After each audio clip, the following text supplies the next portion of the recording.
All right, we're good. We're good. Good. Apologies. So I gotta sneeze, but it's like it kept coming in and out. Bless me. I couldn't depict when that sneeze was gonna come. I just knew it was coming, and then when I was ready, nothing would happen. So, all right, we here. So I keep having this little issue. Every time I start my stream, I would have to restart it because my mic isn't connecting. But that's also my fault because I don't check, and I need to check. That's my bad. But we got one of the probably the most craziest stories coming about now. As you guys saw, let's most mentally insane family in America. Now listen. If you have not been to a psych ward before, have you been to a psych ward? I've been to 2 psych wards. It could get a little wild, especially at night. Them demons be making people itch. I don't know. But it seems like this whole family needs to probably go to a psych ward. And I believe actually everybody's low key insane, somebody low key crazy, whatever. It's just others keep it suppressed in comparison to others not so much. You know what I'm saying? You got people that want to see everybody burn. You know what I'm saying? I ain't one of them.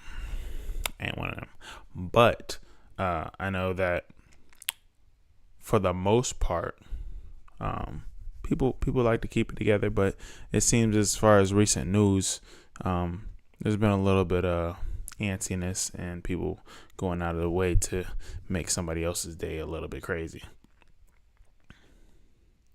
But I want to make sure everybody gets in here accordingly. We lit. Yeah. All right, hold on. I want to make sure. I don't want to start and then, because it always happens. I always get somebody that comes in and be like, oh, am I too late? And I'm like, you definitely were. But, all right, okay, cool. Oh, bless me. Thank you, Sandra. A page was good. All right, cool. During nursing school, it was scary. Oh, so you did. Okay. Yeah. See, look, I believe any service people, whether it's police officers, military personnel, nurses, doctors, firefighters, EMT, like have probably some of the, I want to say worst jobs, but have like some of the worst experiences and a fulfilling job. You know what I mean? Because you're doing the most for people that need it the most at the worst part of like their life. You know what I mean? So I definitely feel for nurses, all servicemen, women out there. It is tough. It is a hard gig. I don't know anybody working in those fields that is only working like a 9 to 5. It's usually a 10 to 12, even 16-hour shift. Trust me, I know. I know. I have family, friends, relatives, either in the military, nursing, all the schooling. Man, that's I give it up to people in the medical field, especially when it comes to schooling.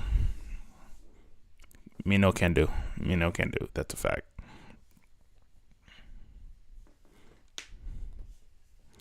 Yeah, you could have minored in psychology, but didn't want to take care of those kinds of patients. Hey, look, it's not for everybody.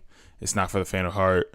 It is okay to be like, you know what, I can't deal with it, because trust me, I know I couldn't.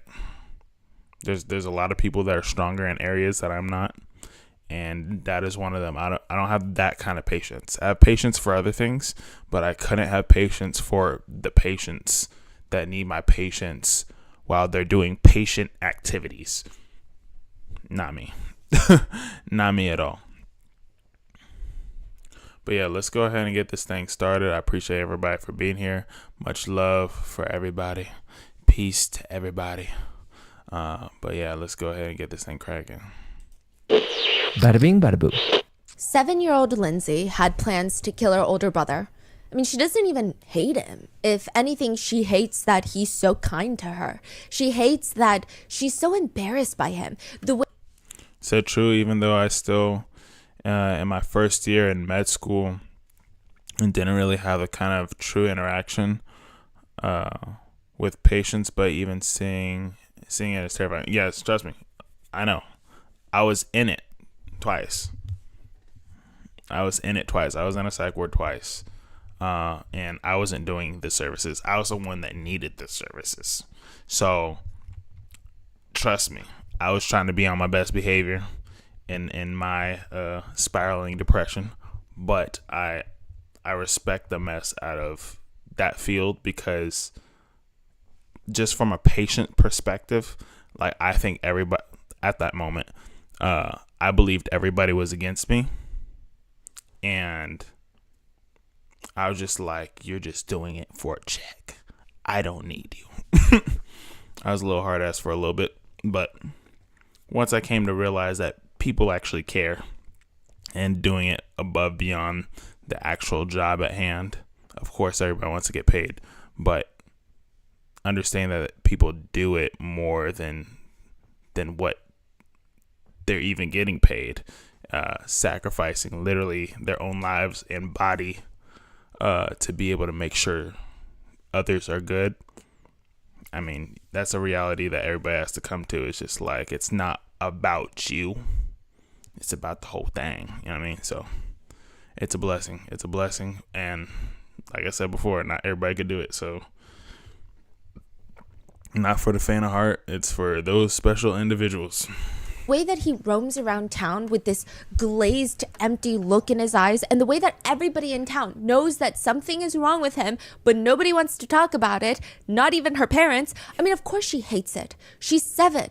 She's embarrassed, and yet he's so nice, and it's just, the whole thing is unbearable. The way that he treats her like she's this sacred being, none of it matters anymore, because the two of them, Lindsay and her older brother Donald, are walking up the hill.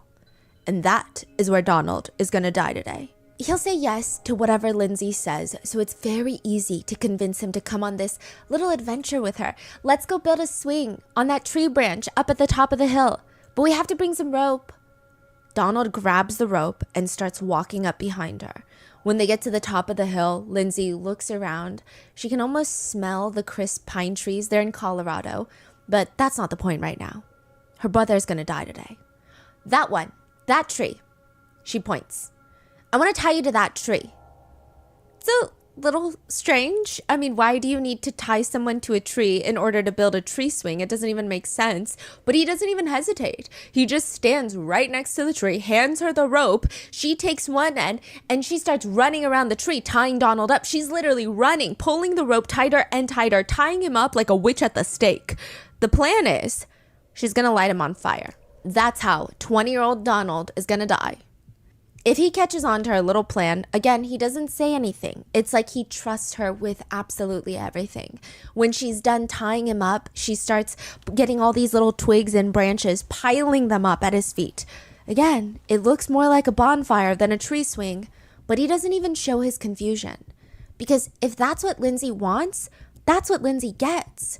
Donald, the older brother, will do anything for Lindsay. He absolutely adores her. And that makes Lindsay want to cry.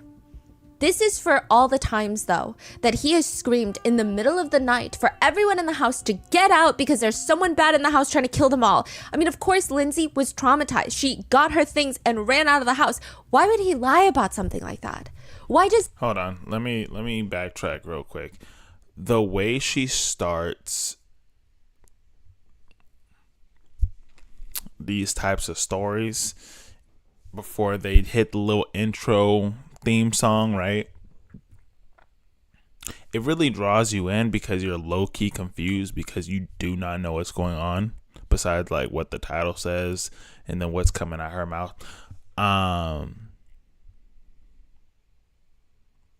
Yeah, because it's a good formula. I have to say that because now you want to know why it came to be in this story. You know what I mean?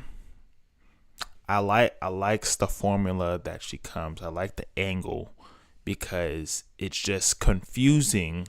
It draws you in. It's very intriguing and it has that shock value. I just wanted to let y'all know that I appreciate that because that's very good storytelling and she's very, very good at this.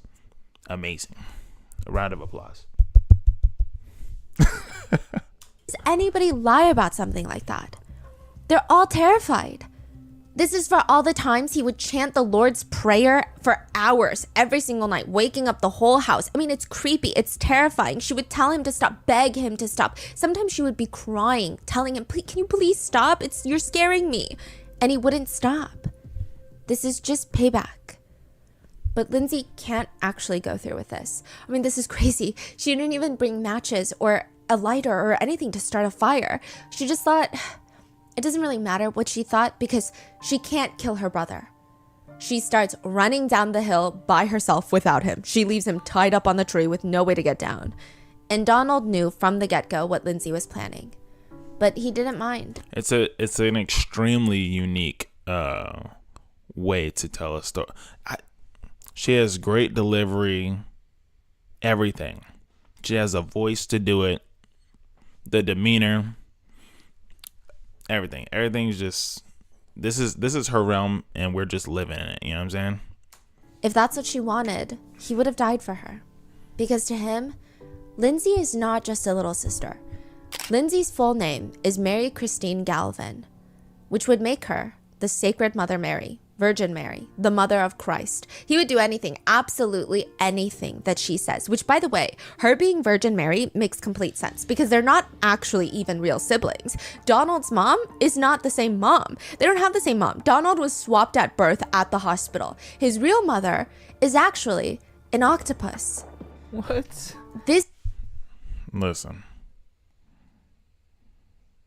I don't know what kind of drugs they taking. They probably... See, this is what happens when you give children too much soda and candy at a very young age. They turned out to be octopus babies and apparently the Virgin Mary. This is the story of, according to one psychiatrist, the most mentally disturbed family in America. 12 full-blooded siblings living in one house. Hold on. Before she says anything, let's look at the names. Let's look at everybody and how they look. Everybody looks mad normal. Remember that. Everybody looks normal. It's funny how, like, when she does stories like this, because she says it as if it's like present time, but it says 1945 and the youngest being 1965. Wow, jeez, that's like my dad and mom. But okay, let's look over everybody. Donald looks like a straight shooter. You know what I mean? He looks like a stand-up guy. He looks like a jock. You know what I mean? Excelling, athletics, academics, possibly. Jim looks like a normal guy. He looks like he's going to hit corporate America with his fist. John over here looks like a country boy. You know what I mean? John looks like a stand-up guy as well. Brian over here, he definitely looks like a little brother. Brian has little brother energy for sure. But he looks like he's gonna excel at, like, manager of car dealership, like corporate car dealership, something like that. Michael over here, he looks like a academic wizard. So does Richard. Richard looks like a little bad kid. I ain't gonna lie to you. He looks like he knows what to do as far as what's right, but he looked like a bad kid. I ain't gonna lie to you. Joseph over here. Joseph looks like a church boy. He's not gonna try to do no wrong. He's gonna bring the daughter home at 9, like he said. Yes sir or no sir. Mark looks like a normal little kid. Shout out to Mark. He probably plays soccer or plays baseball or something. Matthew over here. Matthew, he looks like literally any Matthew that I know. I kid you not. Like adult Matthew or kid Matthew. Matthew looks like a Matthew. You know what I'm saying? Like people look like their names sometimes. Matthews look like Matthews to me, and Kyle's definitely look like Kyle's. You guys know who Kyle is. Kyle is a F up for sure. Peter, come on now. I don't know a bad Peter in my life. Peter looks like a good old boy. Margaret, oh, you definitely bite people. Mary, she looks like a little sweetheart, a little darling. But apparently, everybody's extremely delusional and completely insane. But everybody looks normal. Like we just went down the line. We just developed our own mental rapport. What's up, everybody? Appreciate y'all for joining Mind Spasm. What up? You're not late. Trust and believe. We only like 4 minutes in. Well, 4 minutes into the video. But yeah. So we just went down the line. Everybody legit looks normal. Does anybody stick out to y'all that's just like, nah, this one is definitely insane? But apparently everybody's insane in this mug.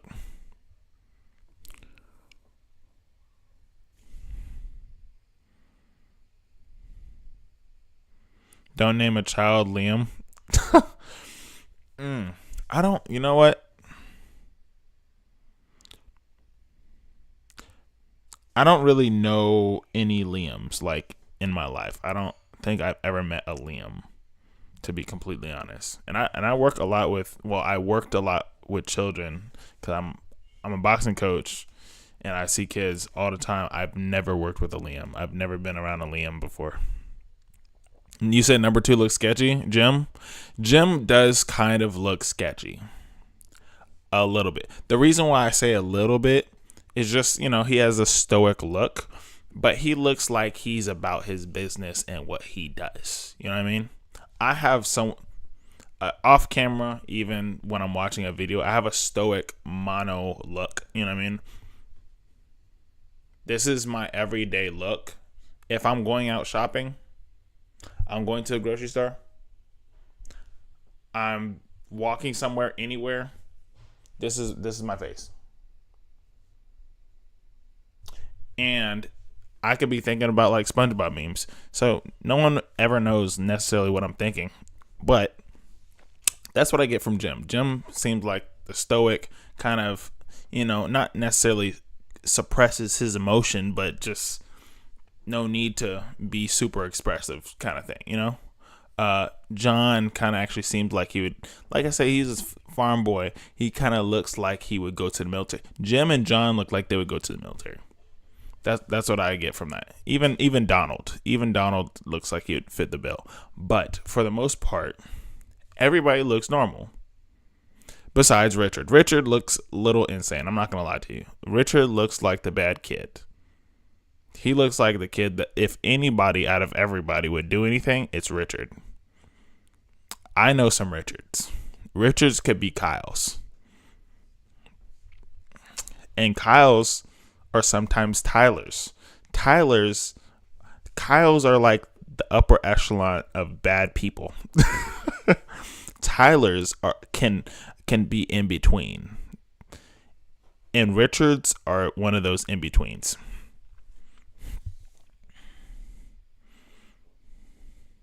You said, sorry, my husband's name? Which one? Oh, Jim? Richards, Rick, no bueno, Lolo. And only 2 girls. So sorry for them. You know what? I get why you say so sorry for the girls, but I'm going to tell you this. I feel like in comparison to growing up in, I would much rather have girls grow up in a family full of guys rather than a family full of girls, because they'll be more, I feel like their heads will be on straight faster. They'll be a little bit tougher. a little bit more edgier, and I feel like they'll have their things squared away a lot better and be able to do things better than the average girl that grows up in like a house full of girls. Honestly, I'd much rather, if I have daughters, I'd much rather have them grow up in a house full of guys than a house full of girls. You say, yep, your daughter's tough. Yes, exactly. I think girls grow up differently and better if they grew up with a house full of guys, because then they know how guys are. They know, like, it's funny because some girls nowadays think that they know how guys are based on dating guys, but you only know how guys are when you hang out with guys and they're like your brothers. You know what I mean? So I feel like the best way for them to grow up in, especially in a male dominant society, when you have a male dominant household that treats you right, of course, and respectfully, like, you can't do anything but be better, especially if you're better than your brothers. What? Oh my gosh. I'd be more, look, because even women in sales, if there's women that excel in sales, which sales is mostly a male dominant area, that means they have to be astronomically better, like crazy good. Crazy. Like, I'd be more terrified of a woman that dominates in a male dominant profession than in a female dominant profession.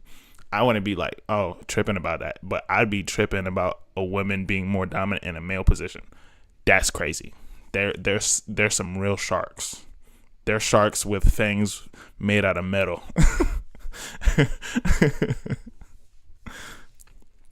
You grew up with 3 older brothers too? Yep, see? You're a strong woman already. That's true. I'm from the family of all girls, 4 in total. Very, very cutthroat. Yeah, most definitely. All right, we got our establishment. Now they're about to tell it. Now she's about to tell us like how they really are. 6 of the siblings, half of the siblings, will go on to get diagnosed with schizophrenia. Whoa. This is the story of the Galvins.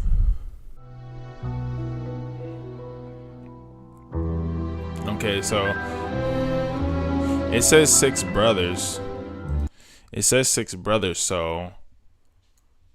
So apparently it's none of the 2. It's not even the 2 girls that are a part of the family. It's just the 6 brothers. For Rotten Mango to support the Galvin Family Trust. They have freely shared their stories, their trauma, and essentially were lifelong subjects for scientific research, all in the effort to help others. That is the sole reason that they consistently share the most vulnerable that's them. Hold on.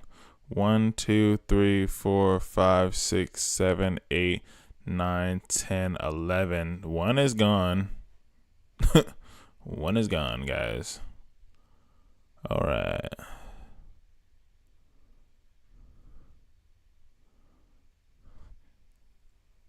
All right, they look, normal.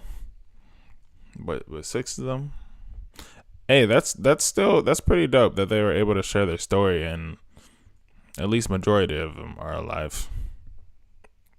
Painful parts of their lives, and any donation to the trust will be used to support the last 2 Galvin brothers affected by schizophrenia and anosognosia, which is a symptom of schizophrenia that prevents the person from recognizing that they have schizophrenia. That's crazy to have a mental health issue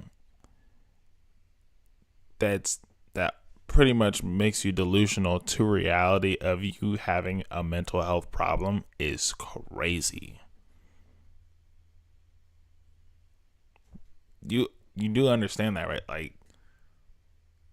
you think everybody else has a problem and you don't. And all donations will support the treatment and enrichment of their last golden years. This episode's partnerships have also made it possible to support Rotten Mango's growing team, and we would also like to thank you guys for your continued support as we work on our mission to be worthy advocates. As always, full show notes are available at rottenmangopodcast.com. A few things before we get started. So for this episode, I read the family's biography, Hidden Valley Road by Robert Kolker. We chose not to source from the HBO Max documentary titled Six Schizophrenic Brothers. A lot of the family members had problems with this documentary when it finally came out, even though they did take part in it. The two youngest siblings, they actually sought out Dr. Kolker, to the author of the book, to share their stories. The author had the blessing of the whole family, including the mother, but a few of the siblings chose not to even participate in the HBO Max documentary, and even after the documentary came out, a few that did participate, they did not like it.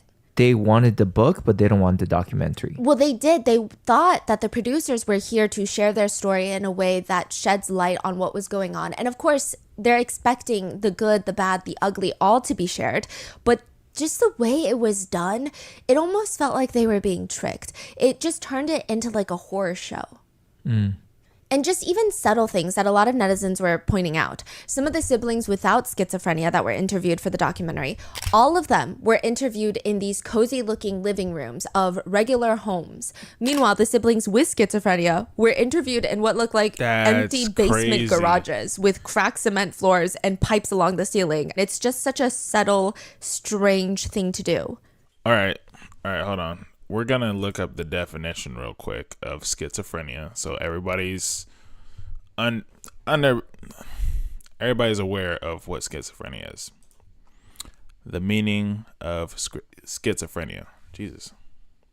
Oh, not with Jesus.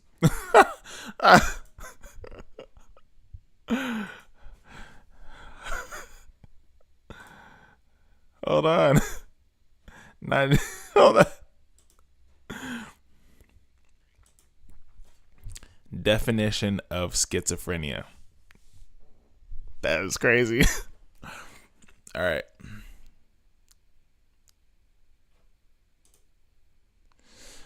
A mental disorder characterized by descriptions and thought processes, perceptions, emotional responsiveness, and social interactions. Where's the Webster? I need Webster.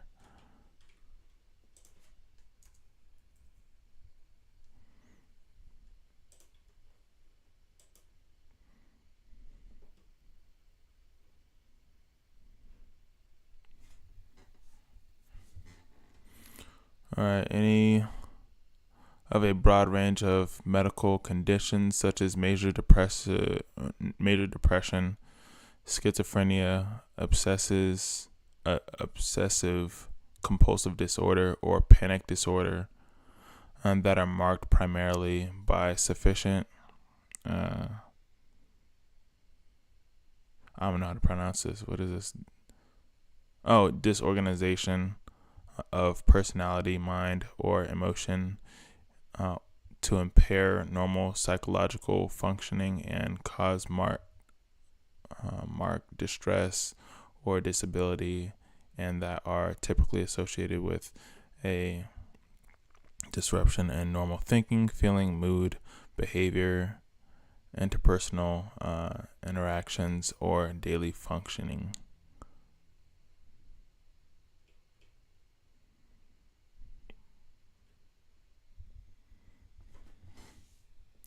They're controlling the optics from the very beginning, painting in a slanted perception.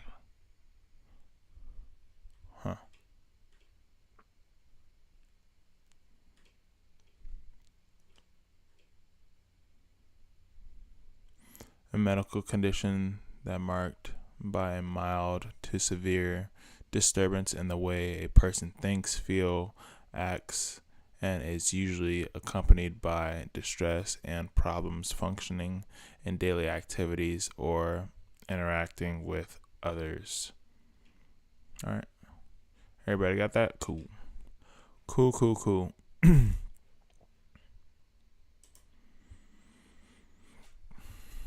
One of the family members even said about the series. So she participated in the series, trusted the producers, and then when she saw the final product, she said, I am embarrassed by the series. If someone suffers from schizophrenia, it doesn't mean they're violent. The percentage of people with it who are violent is far lower than the general public. It's just the way that the media depicts it. Movies like Joker, Shutter Island, that's what they did with our series. They made it another horror story around mental illness and my poor parents, they're portrayed as monsters. They were the kindest, most highly educated parents in the world.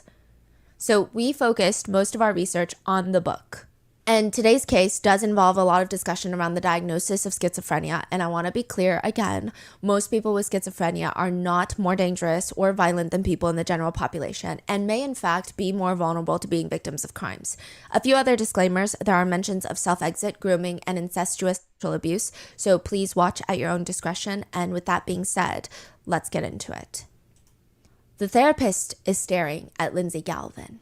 She's in college now. This is the 7-year-old that tried to kill her brother. Well, not really, but you get it. She's in college. And the therapist asks, so tell me about your family. Lindsay, for once, she starts talking and she just doesn't stop. It's like how you open up the floodgates. The words are just spilling out of her mouth. Every day living in that house with her siblings, her 11 siblings, it felt like a fever dream. I mean, just the strangest things would happen. There would be days where Lindsay would come home from school and believe, oh my God, everybody moved out without me. Everybody packed up their bags. The family moved. Maybe they forgot to do a head count because I'm just left behind. All the furniture in the house is gone. It's out. She rushes into the living room and there she sees her brother naked, chanting in the middle of the living room. Our Father who art in heaven, hallowed be thy name. Thy kingdom come, thy will be done on earth as it is in heaven. Give us this day our daily bread. What the hell is going on? Through the window, she can see that he has pulled out every last piece of furniture and stacked it up in the backyard. Wow. When the family gets home, they just bring the furniture back in and they don't even address it. They don't talk about it. Like that never even happened. Which brother? Is it the same one? Donald. Donald. Other times he would just be pouring Is Donald's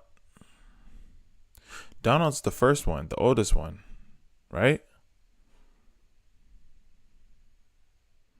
Because we did look at, I wish that we had like a little picture of all of them together, like on the side, so I can make sure I remembered who is who.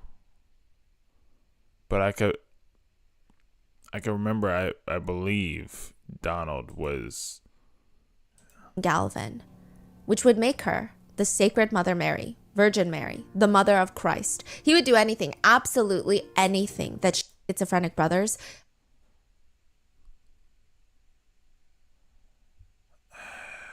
I wish that they had all the pictures. Dang it. Furniture and stacked it up in the backyard. Wow. When the family gets home, they just bring the furniture back in and they don't even address it. They don't talk about it. Like that. Okay, I thought so. I think it was Donald, Jim. Donald and Jim were like the first two oldest, I believe. Never even happened. Which brother? Is it the same one? Donald. Other times he would just be pouring a container of salt into an aquarium, poisoning and killing all of the fish. One time she came home from school and he was going around saying the CIA is looking for us.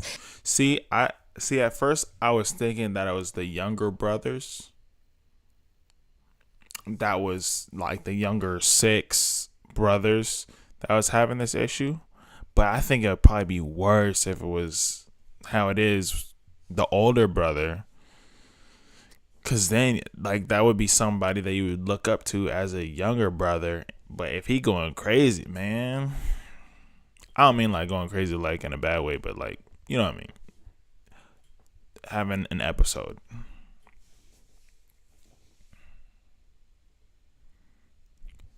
I know. I'm so appreciative that you can make the stream. Shout out to you, Jackson. Come on.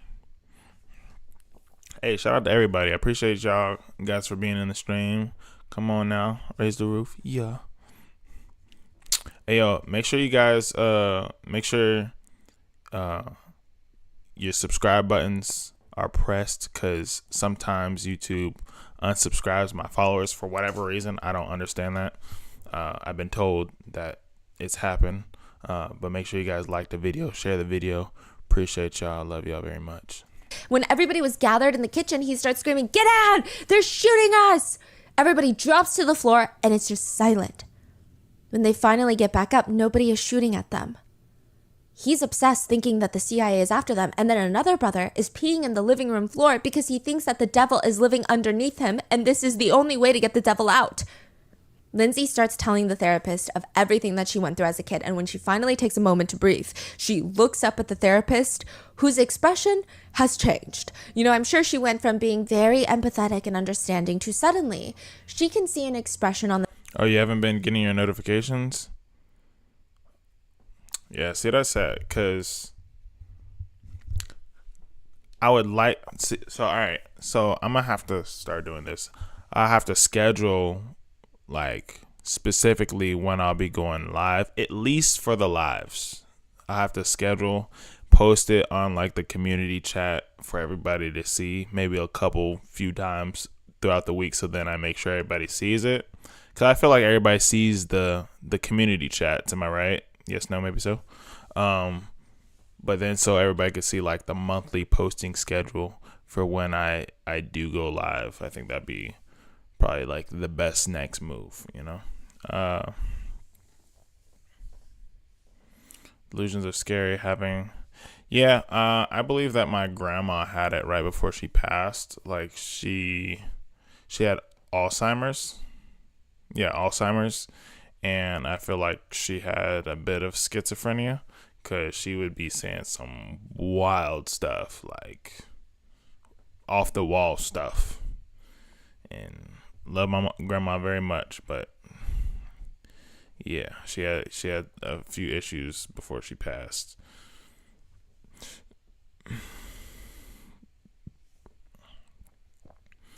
You're from a family of 17. Shout out to mom and dad. Come on. You're the oldest. Check the subscribe this morning. All good. Hey, amazing. Oh, I see your community posts. All right. Awesome. Yeah, you were unsubscribed twice. Yeah, see, that sucks. I love you guys too much to have you guys, not miss out on Alive. Alive is more interactive. And I like when everybody joins the live. It makes everything cool, especially when you're like listening to like a creepy story or whatever. You could actually have that conversation when you're just, in comparison to like normally watching, another Rotten Mango episode or creepypasta or whatever the case. You just kind of sitting there with the thoughts and not necessarily conversing. This is way cooler. You saying, by the way, a huge congratulations to you and your beautiful wife. Hey, yeah, that's what I wanted to mention. Hey, I appreciate all the thanks and congratulations. Yes, I am a married man now. I am so happy with the most wonderful woman in the world. Thank you guys very much. 14 boys and 3 girls. It's almost like this family. It's like 12 of them and like 2 girls. Looking back at it, I was fully convinced someone was out to kill me and was living in the walls. That's crazy. That is crazy. The therapist that indicates she does not believe Lindsay. In fact, it looks like she thinks Lindsay is making all of this up. And then Lindsay sees her face change to a face that she's seen many times before. To explain the accidental... See, I'm probably going to get low-key confused in this story and how she tells it, because I'm not sure in what perspective she's telling it from, besides obviously how it's being told. So we know that all the girls don't have schizophrenia. We know 6 of the boys do. And I guess what would make it a little bit harder for a therapist is, especially in that day and age, because this is back in the day. This is back in the day, right? Where this isn't brought up too much. The therapist is trying to properly diagnose or decipher what's going on with her patient or his patient. Especially if they're having like the whole family or whatever go through. I don't know. I think I'd be confused myself. I ain't gonna lie to you. Nope. Lindsay has schizophrenia. Maybe she's the crazy one. Oh, Maybe see, this that's is what I all was thinking. I was just like, the therapist could think that she probably does after hearing all the other stories from all the other kids. all in her head. Inside the Hidden Valley Roadhouse, that's the road name, there is a ticking time bomb. There's 12 ticking time bombs all waiting to go off at any second. You don't know which and when and if they're even going to go off. It's almost like everyone in the house is eyeing each other up and down, waiting for the moment that another one of them loses their minds. And it's this never-ending question of who's going to be next? What are they going to do? If the stress of this environment, of everyone analyzing every little emotion and move you make, and God forbid you have a mental breakdown because this is so stressful, everybody's staring at you. Uh-oh. You're next. Is this the start? Some would argue that maybe there's something in the walls of the house. There's just no other explanation that makes sense. The Galvin family, they're a nice middle-class family. The parents, they're good-to-do parents. I mean, maybe there's some sort of toxic mold and you spend too long in that house and you just start losing your mind. That makes sense, doesn't it? How would you even address this situation? Because now, thinking of it, there's 12 siblings. There's 6 of them that have schizophrenia. So it almost not almost. I feel like it reinforces the schizophrenia, the mental illness, because you have other people that are bugging out too.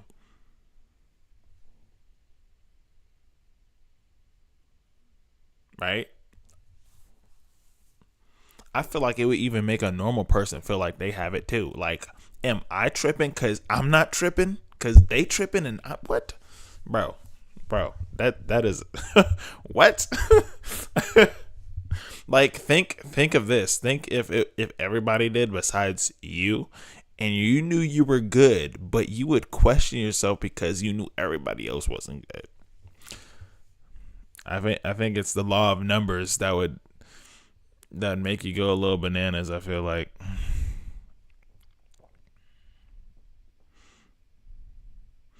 Oh, if it came from the, I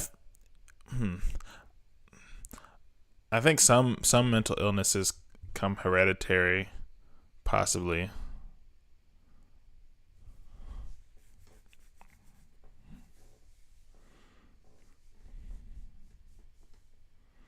Yeah, like a mass hysteria. Like this whole, I don't know. I feel like this whole thing is, dang man, that's tough. It's especially for the parents. Like, you have to be very strong-willed. I feel like you have to be strong in your faith, a little bit of everything to be able to muster up, being a very good parent. I mean, everyone in town knew the Galvin siblings.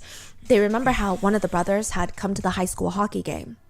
He was sitting in the bleachers watching his younger brothers play hockey, and he was eating dinner, so he had this mouthful of steak. Is it the same one or different? Same one. Well, it starts with the same one. He gets up and he gets down on one knee in the middle of the crowd like he's about to propose mid-chew. Hello, everyone? Guys? Hello? I'm eating my father's heart right now. Another brother was put on heavy antipsychotic medications, and he didn't believe he needed them, so he slipped them into the family coffee pot so that his family members could take it instead. Whoa. Everyone knew that something was going on with the Galvins. They just didn't know what. It just felt like being a member of the Galvin family. Hold on. Let's not skip over that part, because there has to be some type of side effect. Wait. How do they find out that it was in the coffee pot? Did they drink what was in the coffee pot? Like, those type of details you can't just breeze past. He put his, let's back it up, that house, and you just start losing your mind. That makes sense, doesn't it? I mean, everyone in town knew the Galvin siblings. They remember how one of the brothers had come to the high school hockey game. He was sitting in the bleachers watching his younger brothers play hockey, and he was eating dinner, so he had this mouthful of steak. Is it the same one or different? Same one. Well, it starts with the same one.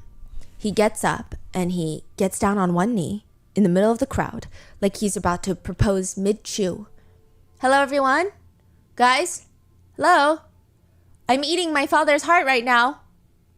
Another brother was put on heavy antipsychotic medications, and he didn't believe he needed them, so So antipsychotic medication. I mean, it's supposed to suppress all of the psychotic episodes that you may be having. I need to know if they drank it.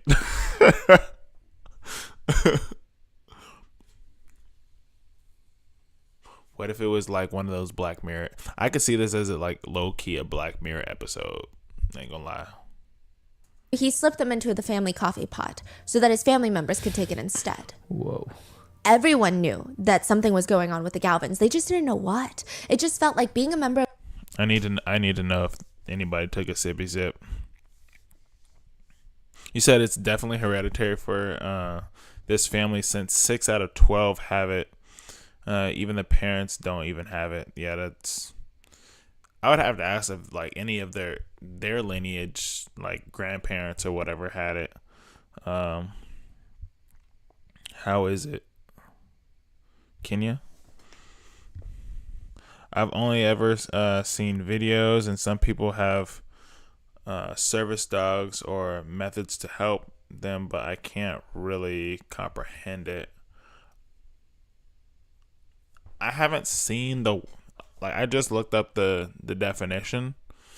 But honestly, it doesn't really give you, I don't want to say what you're looking for, but definition of schizophrenia. A serious mental condition of a type involving a breakdown in the relation between thought, emotion, and behavior, leading to faulty perception, inappropriate actions and feelings, withdrawal from reality and personal relationships, into fantasy and delusion, and a sense of mental fragmentation.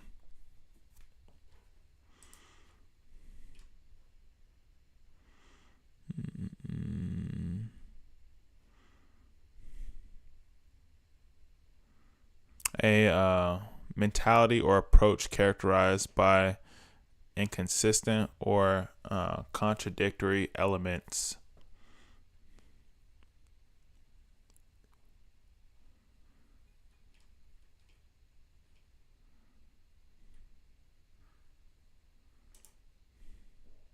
Okay, here's 5 main symptoms of schizophrenia: delusions, hallucinations, disorganized speech, trouble with thinking, and lack of motivation.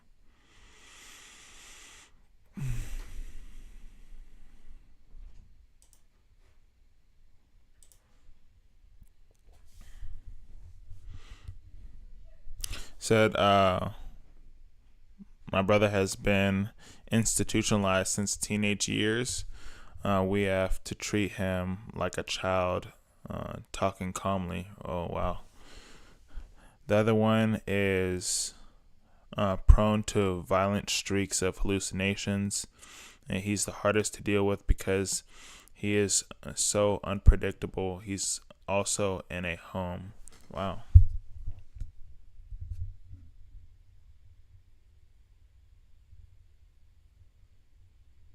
Wow, that has to be tough. That really does. Hey, blessings to you though. Blessings to you. Blessings to your family. Because yeah, I'm sure that's very, very tough. Of the Galvin family meant that either you yourself are going insane or you're watching everybody around you go insane. The author describes it as growing up in a climate of perpetual mental illness. That environment alone makes you want to lose your mind.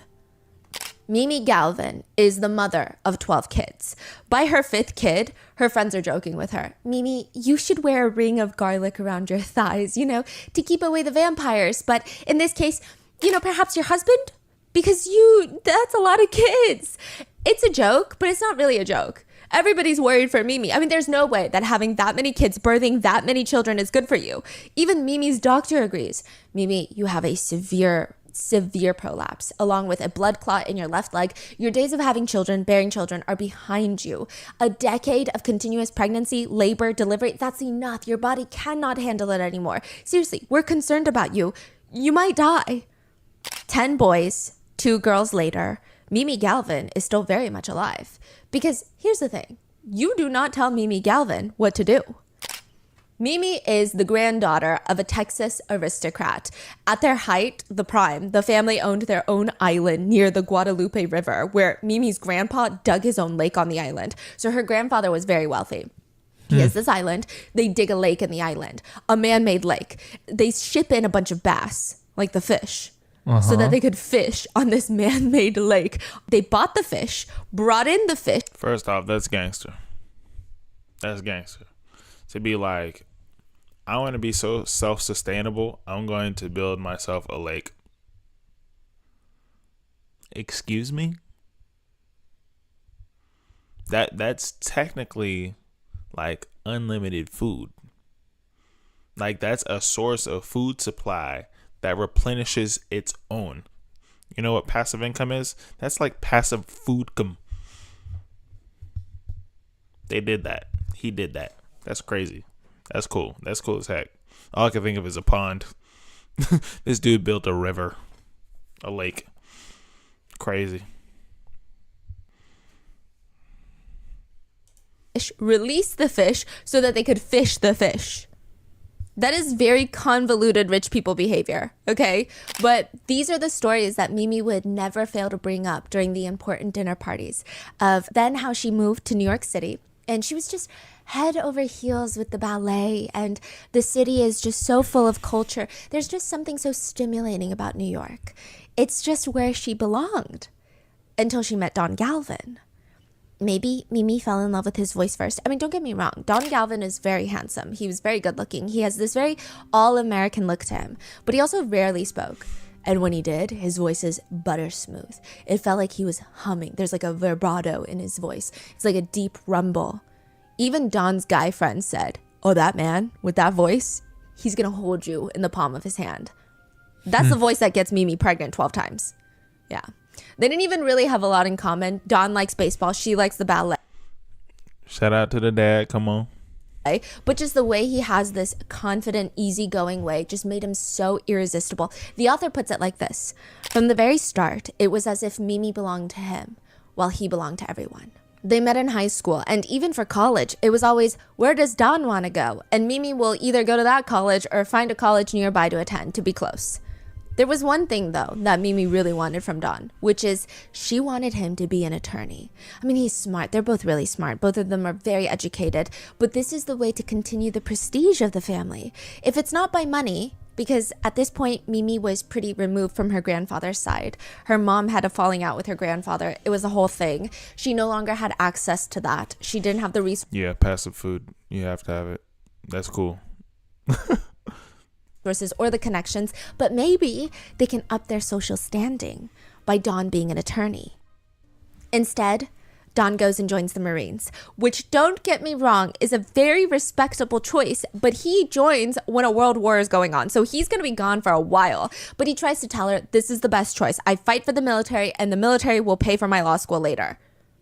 Just 2 weeks before America bombs Japan, Don receives a letter. 3 words. It's a boy. They're having their first child, and they have zero plans of stopping anytime soon. For the next 15 years, Mimi will be perpetually pregnant, giving birth, recovering, getting pregnant again in a loop. I mean, Don thinks it's kind of cute that they have enough kids for a football team. And they can afford to raise 12 kids? Yeah, but I mean, not well. They're not living lavishly. They're always penny pinching for sure. Or they say rubbing 2 nickels together. The fascinating part of the family dynamics is Don, the dad, he loves having more children. He encourages Mimi to have more children. And yes, of course, it takes 2 to conceive. But at the same time, Don loves things that are impossible with kids. He loves silence, solitude, tranquility, order. He wants to have his cake and eat it too. So he... Well, having 12 kids and 6 of them diagnosed with schizophrenia. I mean, of course, he didn't plan for that. But it's funny how God works. He's just like, you're going to have the opposite, brother. Just because you want all these kids, here you go. Crazy. He just leaves Mimi to raise the 12 kids practically by herself, and he just goes to work. Where does he work? at the military, and then he later trains at the Air Force Academy. Oh. Now, Mimi, the mom, has a sewing needle in one hand. She's got a long piece of thread in the other. And it's a very tricky business. You have to be very gentle when you're sewing eyelids shut. Because if you poke through the very thin eyelids, then it's going to be very painful. You know? How did we wait? What did I miss? How did we jump to sewing eyelids? What are we talking about? Are we talking about teddy bears or like what? Wait, what? Because teddy bears don't have what? Now, Mimi, the mom, has a sewing needle in one hand. She's got a long piece of thread in the other. And it's a very tricky business. You have to be very gentle when you're sewing eyelids shut. Because if you poke through the very thin eyelids, then it's going to be very painful. You know, there's going to be screaming, there's going to be yelping. And she looks down and she starts sewing the little bird's eyes shut. Listen, I don't care what comes after sewing little bird's eyelids shut, because I don't feel anything can justify sewing bird's eyelids shut. Like,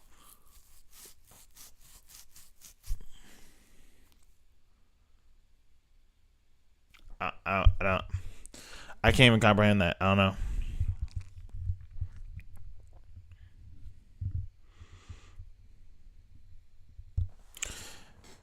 You said they didn't have condoms back then?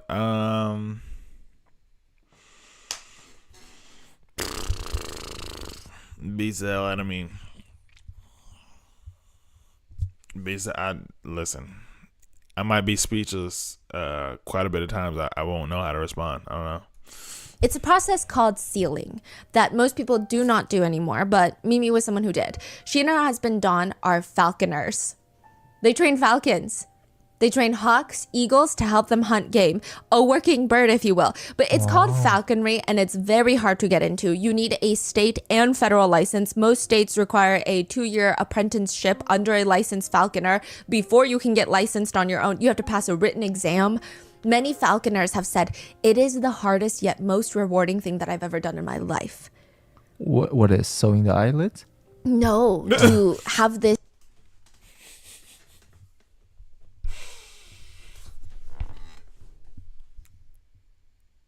That's crazy that he would say that, because that's something I feel like I would say.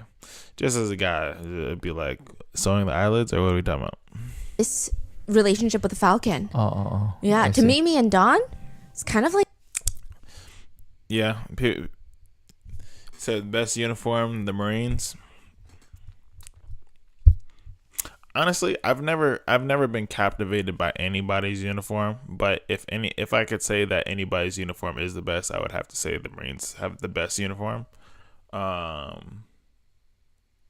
funny enough, if you do look into the history of like military uniforms, the US doesn't have their own,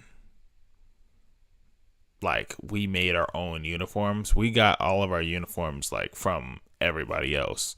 More specifically, like the Germans, Nazis. Surprise, right? If you look at how their uniforms were compared to how our uniforms were, they were nowhere near the same until after the war. Then it started to change like theirs. So, surprise little history lesson.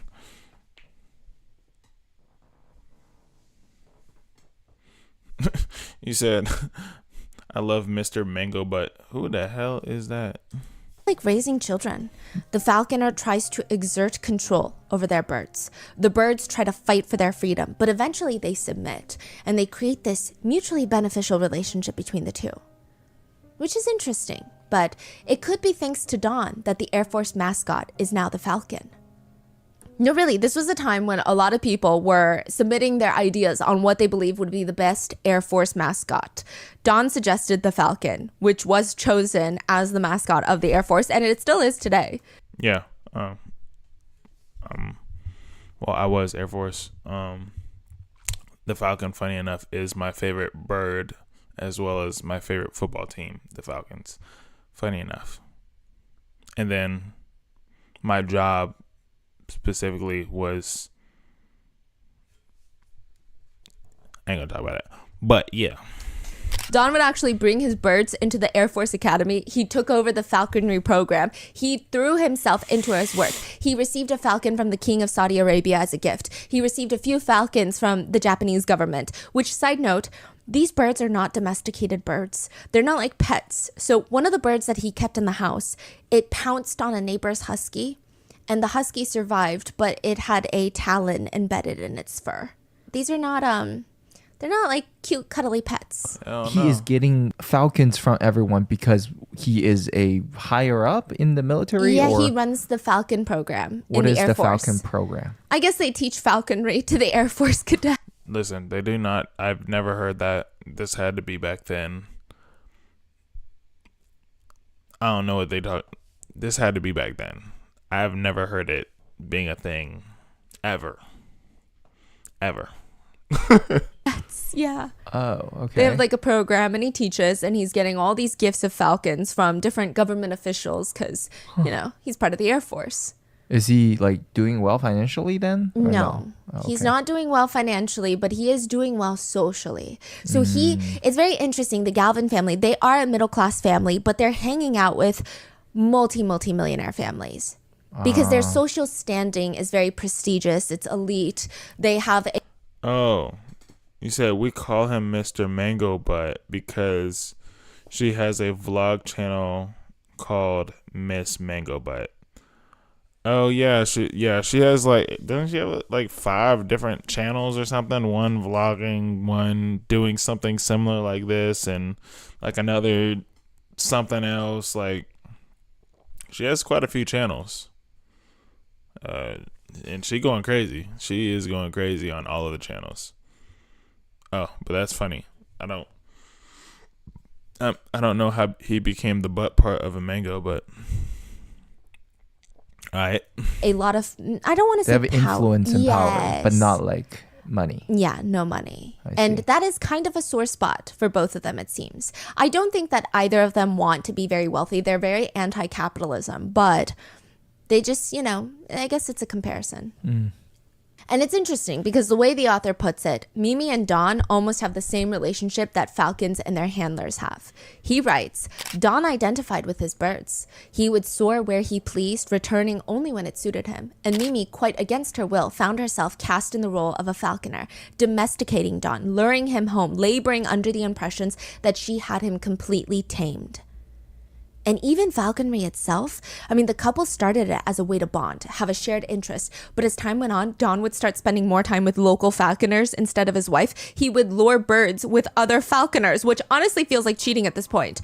Meanwhile, Mimi would have to drag the kids to go grocery shopping twice a week. She had to maintain the house, keep the pantry stocked, which is not easy when you have 14 people in the family. She would have the kids push one cart, she would push one. You can't feed 14 people with one cart. Dude, I couldn't imagine being in their position and like trying to feed that many children. I love children, and I would love to have a boatload, right? But in a better situation, you know what I mean? That one's crazy. That's crazy. Because, you know, people like to snack in between, you know, breakfast, lunch, dinner, midnight snack, whatever, you know. That's a lot of food. She said twice. Had to go grocery shopping twice in a week. Excuse me? Shopping list for 3.5 days is 10 gallons of milk, 5 boxes of cereal, 4 loaves of bread, and that's just the basic staples. Listen. You guys did not even catch what she just said. I wish I could just go back just like seconds. Hold on. There we go. The shopping list for 3.5 days is 10 gallons of milk, 10 gallons of milk, 5 boxes of cereal, 5 boxes of cereal, 4 loaves of bread, and that's 4 loaves of bread. I can't get through even one loaf of bread by myself without it spoiling. I'm not too much of a bread eater, sandwich guy. I like my sandwiches, but I don't be going through bread like that. 10 gallons? Excuse me? 5 boxes of cereal? Excuse me? In 3.5 days? Excuse me? Stop it. That it's literally double in a week. So technically it's 20 gallons of milk, 10 boxes of cereal, and 8 loaves of bread in a week.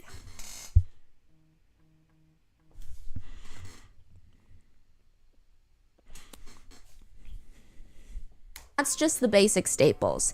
That's gonna last 3.5 days. Wow. Every night, Mimi would make dinner for the entire family. What if recording high quality content, editing like a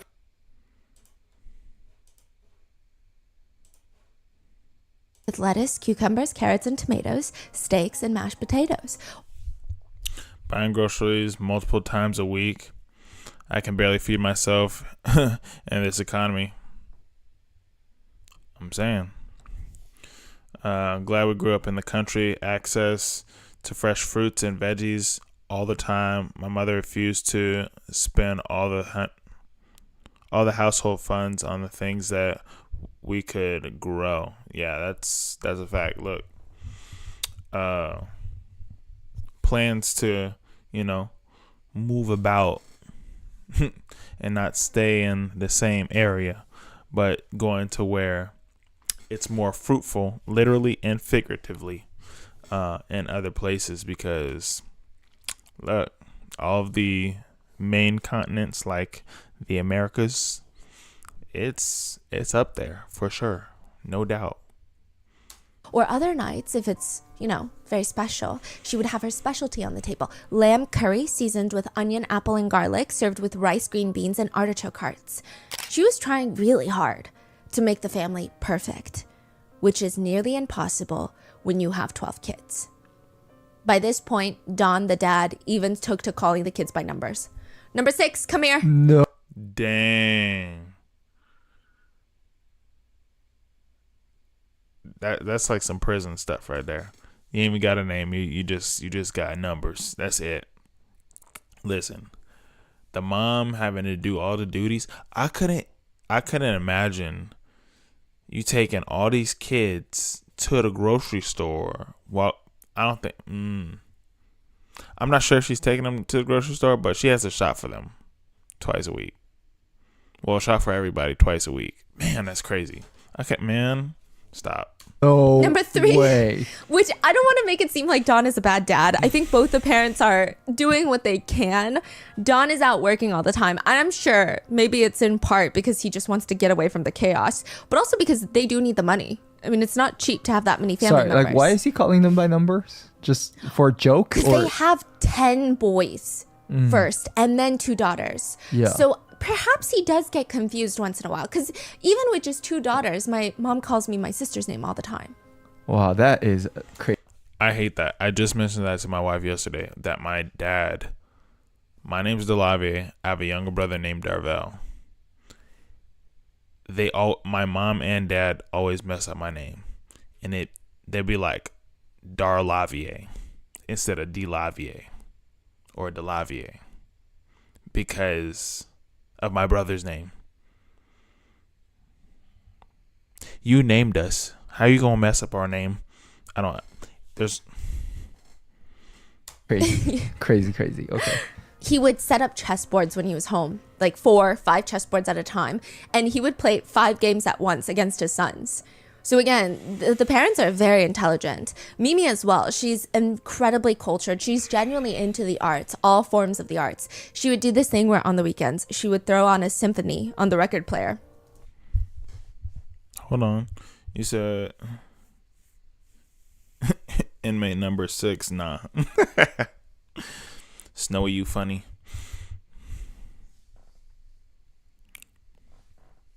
So we have 3 bread makers. 1 through 5 went shopping. 6 through 10 stayed home. The struggle is real with a unique name. Yeah, it definitely is. I called everything but my name, and I'm a girl. Yeah, that's even worse, especially if you have mostly guys in your family. Jim, you know who I'm talking about. And it's always funny, especially, I don't know how it is for everybody else. I'm black, but even if they call you your wrong name, my parents, they'd be like, you know who I'm talking about. I'm like, I do, but I still got a name, and I still want y'all to say it. So, you wouldn't want me to call you mom, dad. Stop playing with me. And she would tell the kids the stories behind each symphony, explaining the music with such detail. It felt like she was a walking encyclopedia. And when they got sick of that, Mimi would teach the kids how to identify the wild animals in the area. They knew all the actual names for the birds, the wildlife, the insects, like the species names. She focused on making sure the kids were getting good meals, going to school. She would read them bedtime stories. During the winter, they would go ice skating, skiing. I mean, summers were tennis. They all got involved. Yeah, they definitely expect you to answer. I'm just like, listen, if you don't direct me, especially if I'm not right in front of you and I'm in my room, and you call a name, not my name, I ain't going nowhere. I am not going nowhere. I'm gonna act like I ain't hear nothing. Honestly, I'm gonna need to hear my name. Even I could be the only one at the house, and I know what you mean when you call the name. That's not my name. But if it's not my name, I'm not leaving. I don't care. I'm gonna act so dumb. I'm gonna be like, oh, I didn't. Wait, what? You'd be like, you're the only one. I didn't. I had my headphones. I didn't know what's going on. I be getting called Tyrone like nobody's business. What the heck? And when I show up, they're like, who? I thought you were a man. Oh my gosh. Terrible. They knew birds, but not their names. Facts. I bet you he can name all the birds. Every single one of them, and where he got them, and how old they are, and everything. Man, what? I don't answer anymore. You sick and tired? That's crazy. Yeah, hey, it be what it be. Involved with the birds. For the most part, I would say it sounds like their childhood was very nice. It said that before the diagnoses, the Galvin family, they had more good memories than bad. They were all very genuinely happy. They tried to balance all of the good times with structure and order, and it was working. Until it wasn't. One day, Don Galvin comes home with a few boxing gloves. He puts them down on the table. New rule, no fighting without boxing gloves on. Got it? One of the younger boys, the sixth son, grabs the box. Hey, what I tell you about Richard? Richard's a loose cannon. I guarantee you, Richard is a troublemaker. Watch, we about to hear about Richard right now. Check it out. Boxing gloves. He slips them onto his hands, and he said that he just felt fear. All the brothers are all-state athletes, top-notch shape. Boxing gloves aren't going to stop any of them if they want to beat us up. So when you have 10 sons, just statistically, and I'm sure anecdotally, you're going to have some incidents. It's not going to be an urgent, careless life for the parents. But I will say the Galvin boys, they do seem to take it a bit far. One brother slammed a door into another brother's face, cutting up his mouth. The brothers would wrestle in the living room, and if it got really bad, sometimes the dad, Don, he's usually very calm, cool, collected. Sometimes he would have to tackle one of the boys to get them to stop, like full stop, because you're about to hurt another brother. Clearly, he thought his kids were capable of doing some serious harm to each other. There was almost this energy in this house. Sure, the guys are having fun, they're roughhousing with each other, but at any moment, things could easily escalate and turn into a massive tornado. And it would just be so sudden. No warning signs, it would just start happening. Don and Mimi, they tried to give the boys books on how to better themselves, like The Power of Positive Thinking, which was a very... Listen, it's the funniest thing. See, I'm so glad that this is a 2-family household, right? Because this mom would not know what to do. It would be in straight up shambles. Listen, and I understand this. This is where I'm coming from when I say this, because a lot of people, when they come into a relationship and want to teach their children, right? Mom, dad have their own roles, right? I feel like the mom has the more nurturing role that makes more sense in the most early stages of the infant life. The dad, on the other hand, I believe really should take hold of the growing stages, especially for men, even more so for the boys going into being a man, right? When they, like, right before hitting puberty. I'm talking about like 9, 10, 11 years old. Because as far as like me coaching and developing kids and boxing and stuff, and even little bad kids, right? You have to respect them and treat them as the adults they're growing into. Because guys, they have an obscene amount of energy, especially in these early ages and development and whatnot, that they need a different structure level.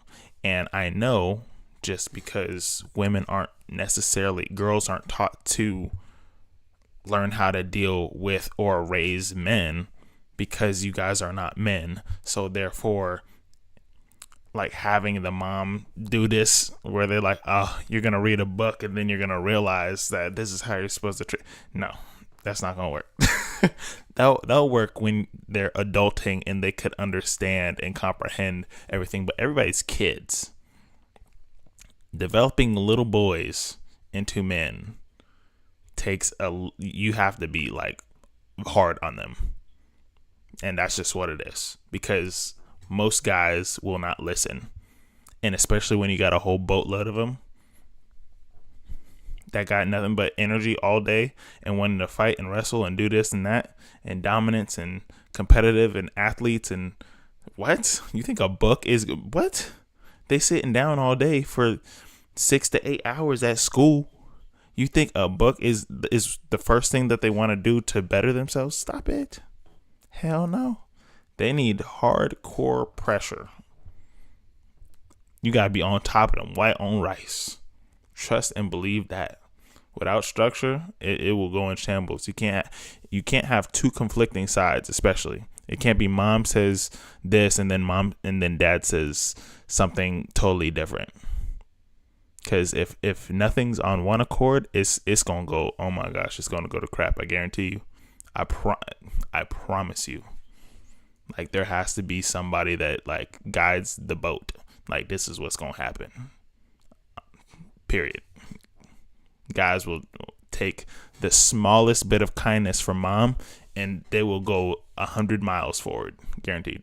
A popular self-help book back then. They would sit the boys down around the dining table and give them lectures on harmony. Yeah, it's definitely every man's for himself, especially with just like nothing but guys. It was treacherous already for my parents growing up with me and my little brother. I actually felt sorry for my mom at a point, because I was like, if dad wasn't here, I'd love my mom to life and back, but she wouldn't have been able to handle my brother and I at all. Like, we would have probably definitely been in the streets, dead or in jail, something. There'd be no way my mom would have been able to. No, my mom was too nice, too kind. We would have stepped all over. But I have to give it up for my dad, because my dad was the right type of person, to be honest. My dad was born in Dallas, Texas, raised in South Central LA, and I'm talking about in the 60s, 70s. He was a Green Beret, in the military, boxed, all that kind of stuff. So that's the type of hardcore kind of person that my brother and I needed to be squared away, because there'd be no other kind of person with that type of attitude that would have been able to deal with my brother and I. Like, we were treacherous. We beat up our like kindergarten teacher. It was bad. It was bad. It was bad. Like, it was really bad. Like, growing up, younger me, I was really bad. I was really, really bad. No, and it would maybe work for the length of the dinner, but then another fight would break out. Cousins of the Galvin siblings. They flew from the East Coast to Colorado to visit the Galvin brothers. They said it was interesting, kind of thrilling, honestly. Why did her face do that? She said it was interesting. They flew from the East Coast to Colorado to visit the Galvin brothers. They said it was interesting, kind of thrilling, honestly. The Christmas cards that the Galvin family were sending, they were also saintly looking. Every sibling was in the perfect pajamas sitting around the tree. It looks like their version of a fight was rock, paper, scissors. Like, that's what the brothers look like. But when they go to visit the brothers in real life, they realize the minute the parents... Yeah, that's why boy moms are so alien to me. My cousin has nothing but boys besides one girl, so trust me, she's a toughie too. You know, those type of moms who say they're their son's first kiss and compare and compete with their daughters-in-law. Yeah. Boy moms are different, but you have to be a really different person to like raise men like alone. Like, shout out to the single parents, shout out to single moms, single dads out there, because that is tough. Leave the house, the same boys on the Christmas cards are climbing onto the roof of the house and shooting BB guns at windows and birds. Oh. Yeah.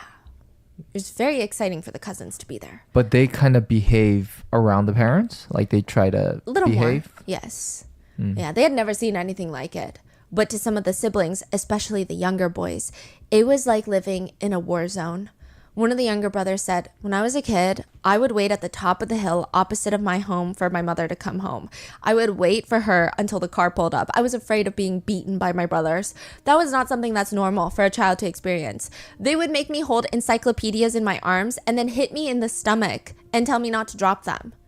Or even sometimes they would pour Tabasco sauce on my tongue or make me eat cat food. It's like the fear of that, it was always something that was going to happen every day. The parents... I have zero clue because look, my parents were strict when we grew up, right? I have zero clue why it was. If you didn't know my parents, like, I would go ape. It was as if I had no home training, and I don't know why that was.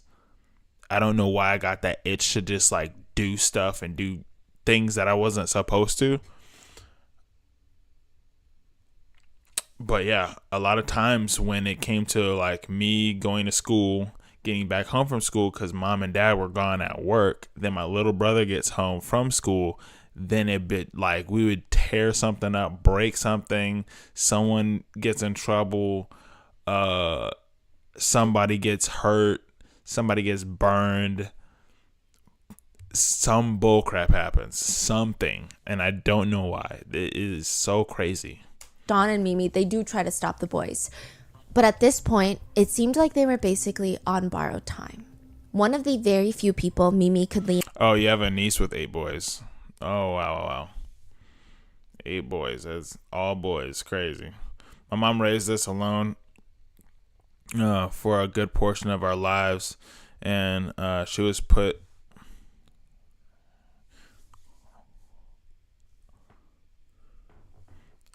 Oh, she put all y'all out by 18.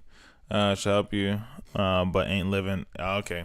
Hey, look, I think that's cool. Because, look, I think in a way, especially if you have a bunch of siblings that y'all live with each other and y'all guys get along, this is if you guys get along, that you could easily, like, get a apartment or whatever together and be chilling, you know what I mean, and not paying so much rent or whatever the case may be.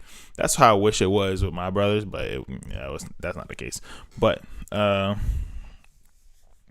guys follow through on their intrusive thoughts more often than not. That is extreme, like 90% intrusive thoughts. It's like, yes, we're doing this.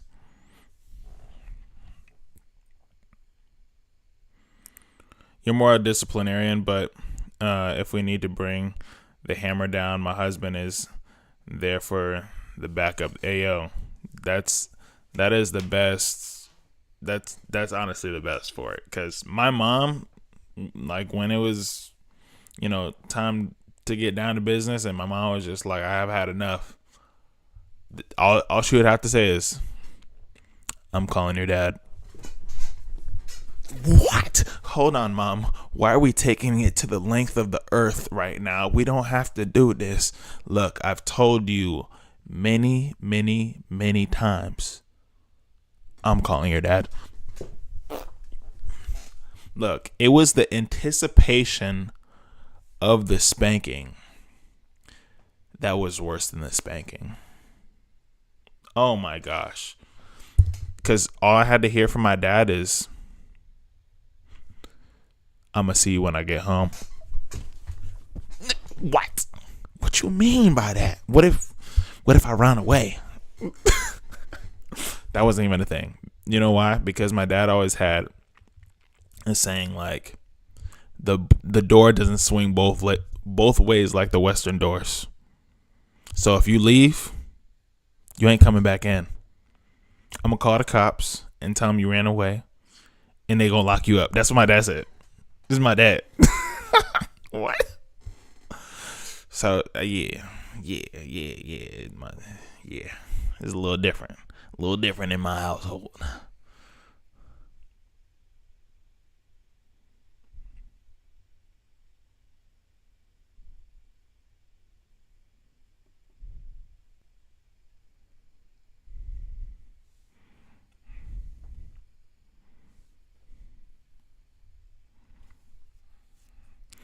He said, I've seen my 5'2" mom punch my brother through a screen door for drinking underage. Yeah, that's crazy. And that's not crazy like that your mom did that. I'm crazy that underage drinking. Because look, from where I come from, that was the right response from mom. Not, hey, because look. That's what the inside of me felt like. I said, there's no way my mom just told my dad that I acted up. No way. On at this point was her mentor, her tutor, the Catholic priest, Father Robert Freudenstein. Everyone just called him Father. Like anybody with the Frankenstein, like the Einstein always kind of gets me. I'd be like, look, you definitely have some experimental lab rats and people in your basement right now. I don't care who you are. You have Einstein in your name, you're definitely like a crazy scientist. Blame Looney Tunes. You know what I mean? Freudy, which ironically sounds a lot like Freud. You know, the Freud. Mimi loved when he was around. He wasn't a judgmental Catholic priest. He feels very approachable. He doesn't spend all his time sitting there lecturing everybody on religion and modesty and being saintly. Instead, he would make you a cocktail, show the boys some magic tricks, and even talk about cultural events that are going on. Father Freudy was a big part of the kids growing up, and he might actually be the starting point to where the family starts losing their minds. It starts with Donald, the oldest son. He's in college when he walks into the health center with burns all over his body. Oh my God, what happened?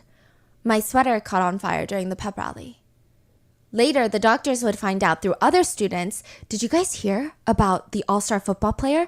That all-American popular Donald Galvin, the oldest of the 12 Galvin. What did I tell you? He looked like he was, an athlete. You know what I mean? Siblings. He just walked straight into the bonfire. I mean, he practically jumped into the bonfire. It was weird. He lit himself on fire, which doesn't make any sense. Why on earth would Donald Galvin do something like that? Donald is the firstborn son of the Galvin family. He is the family star. He's the protege. He is the one that's going to just be like dad, which everybody looks up to dad. He's named after dad. Donald, right? He joins the Air Explorer Scouts as a kid. He's parachuting out of C-47s, and in his free time, he's practicing judo, playing hockey, studying classical guitar. He's a jock, but he also has this very cultured aspect to him because of his parents. Listen, my question is, okay, these episodes have to be wildly unpredictable.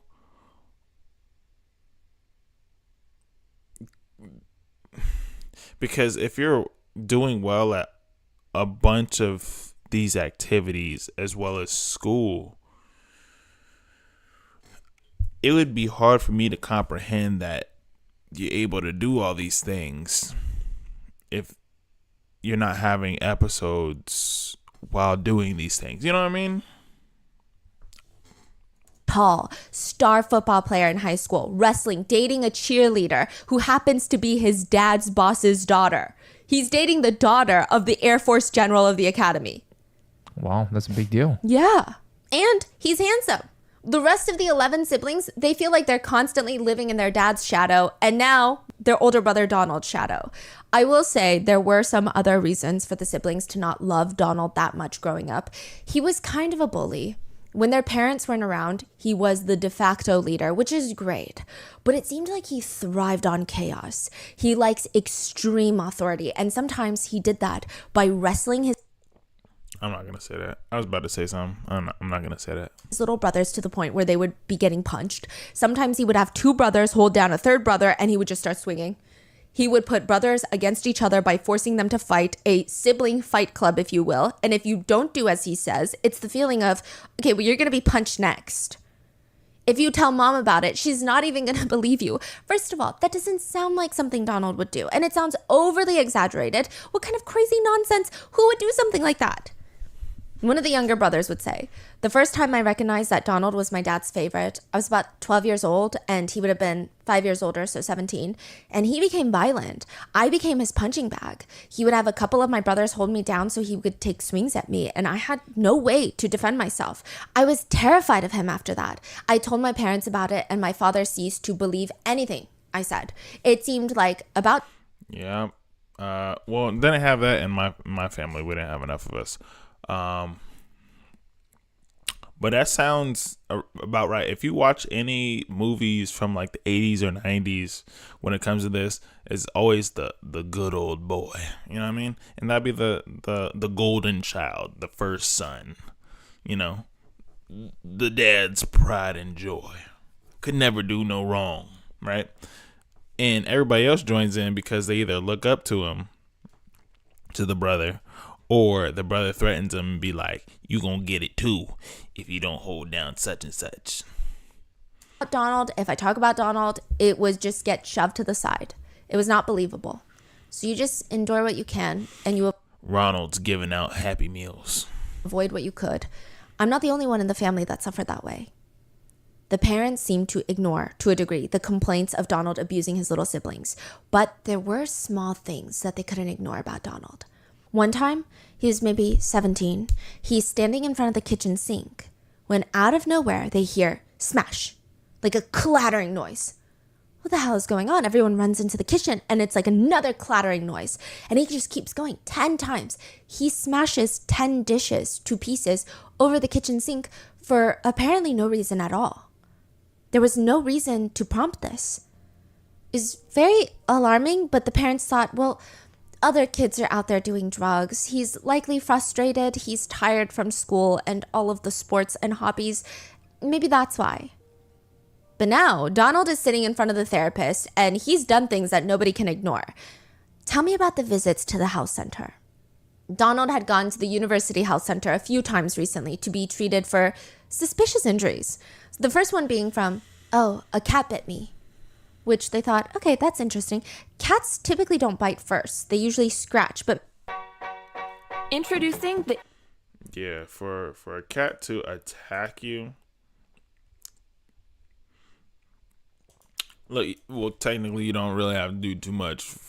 Cats be kind of wild.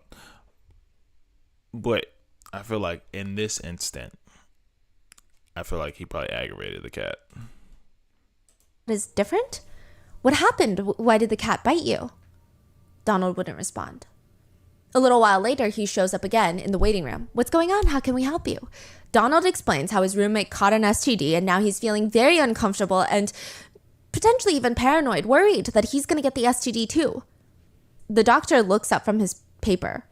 Donald is trying to get into medicine. Surely he knows that's not how STDs work. I mean, you don't just get it from breathing the same air. You have to have sexual relations, which he's not having with his roommate. It just seemed a little paranoid. Then he comes back a third time. He says he went back home to visit his family and one of his little brothers jumped on him from behind. He wouldn't give any names or more details. Then a fourth time, he comes in stating he has been bitten by a cat again, which, okay, once, maybe you're unlucky. Maybe the cat's having a bad day. But the second time, you start feeling like maybe you're doing something to the cats. Mm-hmm. What kind of injury did they say? Bites on the hand. Oh, actual bites. Actual bites. But the most alarming visit, the reason that he was seeing a psychiatrist now, is the visit about his burns. Why would he walk through a bonfire? Was he trying to impress someone? Was he drunk? Was he on drugs? Donald wouldn't say. The psychiatrist was very worried for Donald. I mean, what do you mean? You can't just do that without knowing why. Donald is pulled out of classes, sent to a psychiatric evaluation where a psychologist for the Air Force Academy Hospital sees Donald 4 times in the span of 2 months. This is the first mental health professional examination on any of the Galvin family members. And it is very clear something's not right. It's Marilee. Donald had been dating a fellow university student named Marilee, and apparently they were getting serious. Within a few months of dating, they're already talking about marriage, what their dream wedding is going to look like. Is that the different person from the general's daughter? Yes. This No, before? same one. Okay, because that was my question. I was like, did he get into another relationship while being with the general's daughter, or is this the same person? Okay, glad that this is cleared up because I was about, boy, what? Yes, this is the general's daughter. Oh, okay, Marilee. And Donald, never really introduced Marilee to his family. Never sat down and had dinner, but they all knew of her because, they likely never knew it was that serious, considering he never really brought her home too often. But apparently, the psychiatrist believes that the breakup with Marilee led to Donald jumping into the bonfire. He spent all of his money trying to win back Marilee to the point where he can't even afford rent anymore. He can't tell his parents because what is he going to do? He's going to disappoint his girlfriend and his parents? Well, his ex-girlfriend, but let's not talk about that. Donald gets evicted. He ends up living in one of these abandoned fruit cellars. Back then, there were a lot of these underground storage spaces that kind of look like wine cellars, but not that nice. It's just dirt walls. Most people put fruit, vegetables, other stuff down there. And this is before when things were too big for modern refrigeration. It's usually pretty cool. They don't even use it anymore. It's that old. So around 40 degrees Fahrenheit, it's humid. It's a dirt floor. It's like a bunker. He finds one of those near campus and he starts living in there. Just him in his little mattress. He had literally dug himself into a hole that he had no idea how to climb out of. I mean, you would think that a therapist... Imagine the spiders in that cellar. As big as your face. I hate spiders. They make me angry. Anyways. Gets trained to have no emotions, no expressions to shocking things that patients tell them. Because if you look shocked, or maybe your facial expression can be misinterpreted as perhaps disgusted, then the patient is never going to open up again. One might imagine, okay, fine then. Maybe it's best to make no expressions at all. But that's not the case either. Therapists have to express emotions on what you say to them. So if you bring up past trauma that you have normalized so much in your own mind and they have a bigger response to it, they look shocked or angry for you, it helps your brain realize, wait, what happened to me is not normal. Yeah. It can be incredibly validating to see that emotion on somebody else. So that's part of being a therapist. Yeah. That is interesting. The way they present their facial emotions. That's very helpful too, though. Yeah. That is a good point. Yeah. So Donald's therapist likely is having a very difficult time on reacting to the things that Donald is saying because it just seems rapid fire. He starts opening up about everything that has been going on in his life. He ran through the bonfire. He put a cord around his neck, probably in an attempt to strangle himself, though it's not explicitly clear. He turned on the gas, again, likely to poison himself, and even went to a funeral home to price shop for caskets for himself. I murdered a professor. Donald's therapist nods. I mean, at this point in the session, they likely knew that it's not true, but they have to make sure. And if it's not true, they have to get to the bottom of why would Donald lie about something like that? I have this fantasy of killing another person at a football game. The therapist jots down in their notes. He continues to mention bizarre self-destructive things. 2 self-exit attempts at the age of 12. Okay, tell me about the cat. Donald is sitting across from the therapist. And the therapist is making no such face to indicate disgust or disdain, but they write down, he has killed the cat, slowly and painfully. The cat had been living with him for 2 days, and apparently the cat brought in another cat, probably male.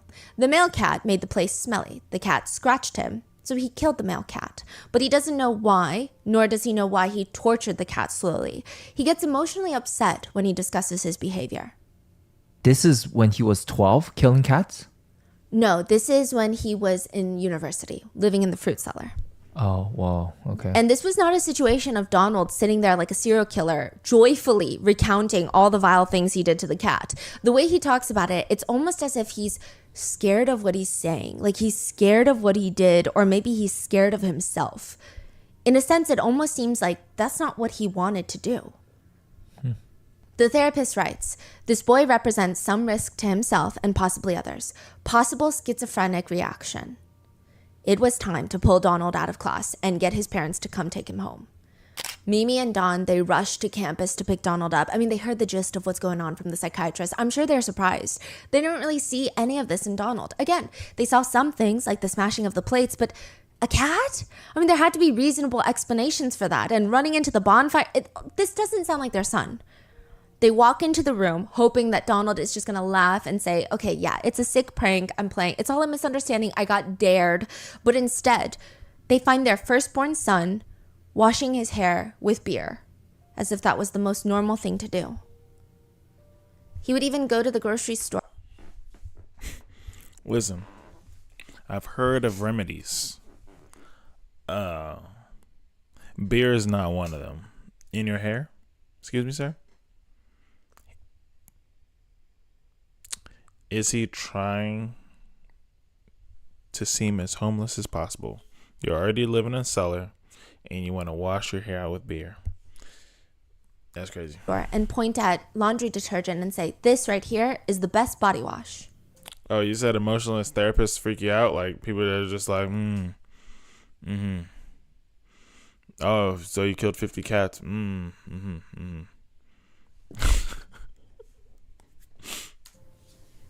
Donald, it's time to go home. Only they don't even know what to do with Donald when they get home.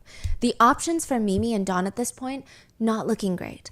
They can get him hospitalized, yeah, sure, but there have been recent conversations about what mental institutions do to their patients. They just induce comas. They basically torture them.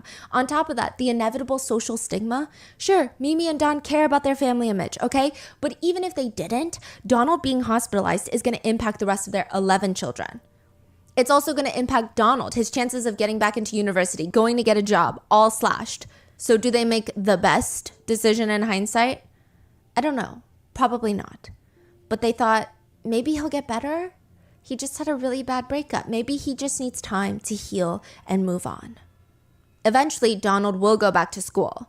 This is just the start of Donald and his siblings starting to lose their minds. It's estimated that schizophrenia affects 1 in every 100,000 people. There are currently close to 3 million people in America with schizophrenia. Now, here's the very interesting thing. It is probably one of the hardest mental disorders to treat. I feel like we hear a lot about schizophrenia. We might know people with schizophrenia, but it's crazy that technically, medically speaking, we actually don't know that much about schizophrenia. We just know that it's a collection of symptoms, including... And see, that's kind of what I got from the definition. It didn't like really explain it. It was just giving you other disorder. It was just telling you what the disorders were rather than telling you what it is specifically.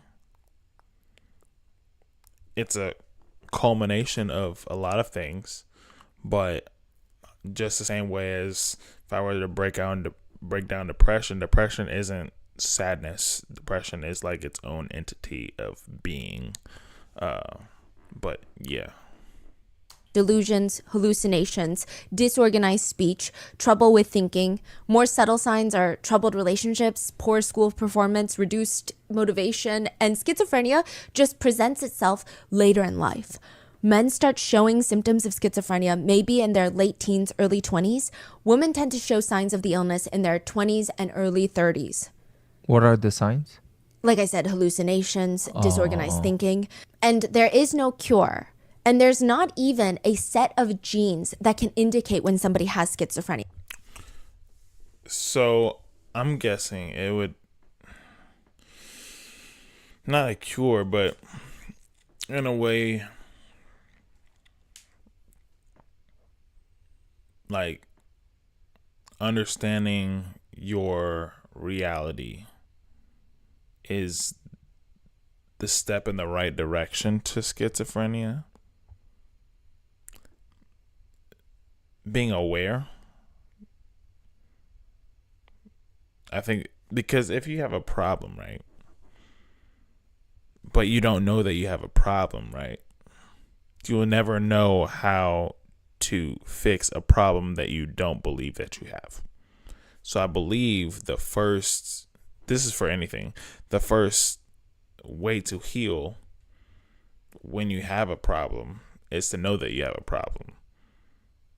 And now that you know you have a problem, then you could further dissect how you can deal with the problem.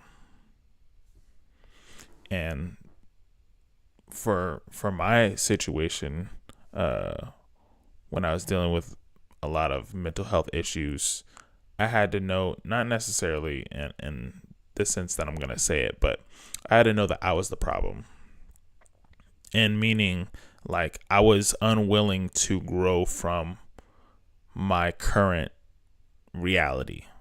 Like, I was blaming everything on everybody in every situation, rather than this is something I have to deal with, and I've got the tools to help myself progress. But if I'm not willing to use the tools, knowing that I have this problem, I will never be able to heal and get better. So I think the first thing is to know that you have the problem, having the tools to fix and be cognitive of how to fix these problems. But it's a lot. It's a lot, I believe.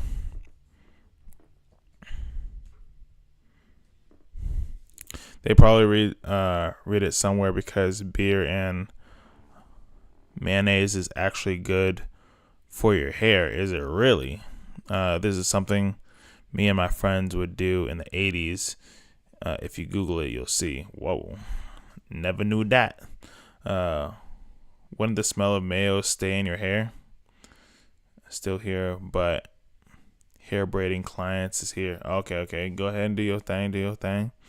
Maybe since mayo has eggs in it, and that's good for your hair.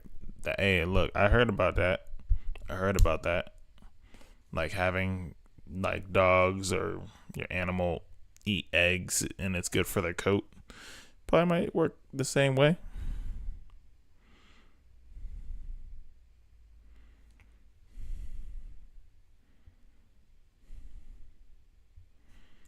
So like with Alzheimer's, it's a very specific gene. You look at someone's genes and you can tell, oh, it looks like they're predisposed to potentially have Alzheimer's, right? With schizophrenia, there seems to be a genetic component. So people that have schizophrenia, typically there are other people in their family, probably not their parents, so it's not like hereditary, but maybe their grandparents. Somebody in the family tree has also had schizophrenia. So there seems to be a genetic component, but they cannot pinpoint which gene.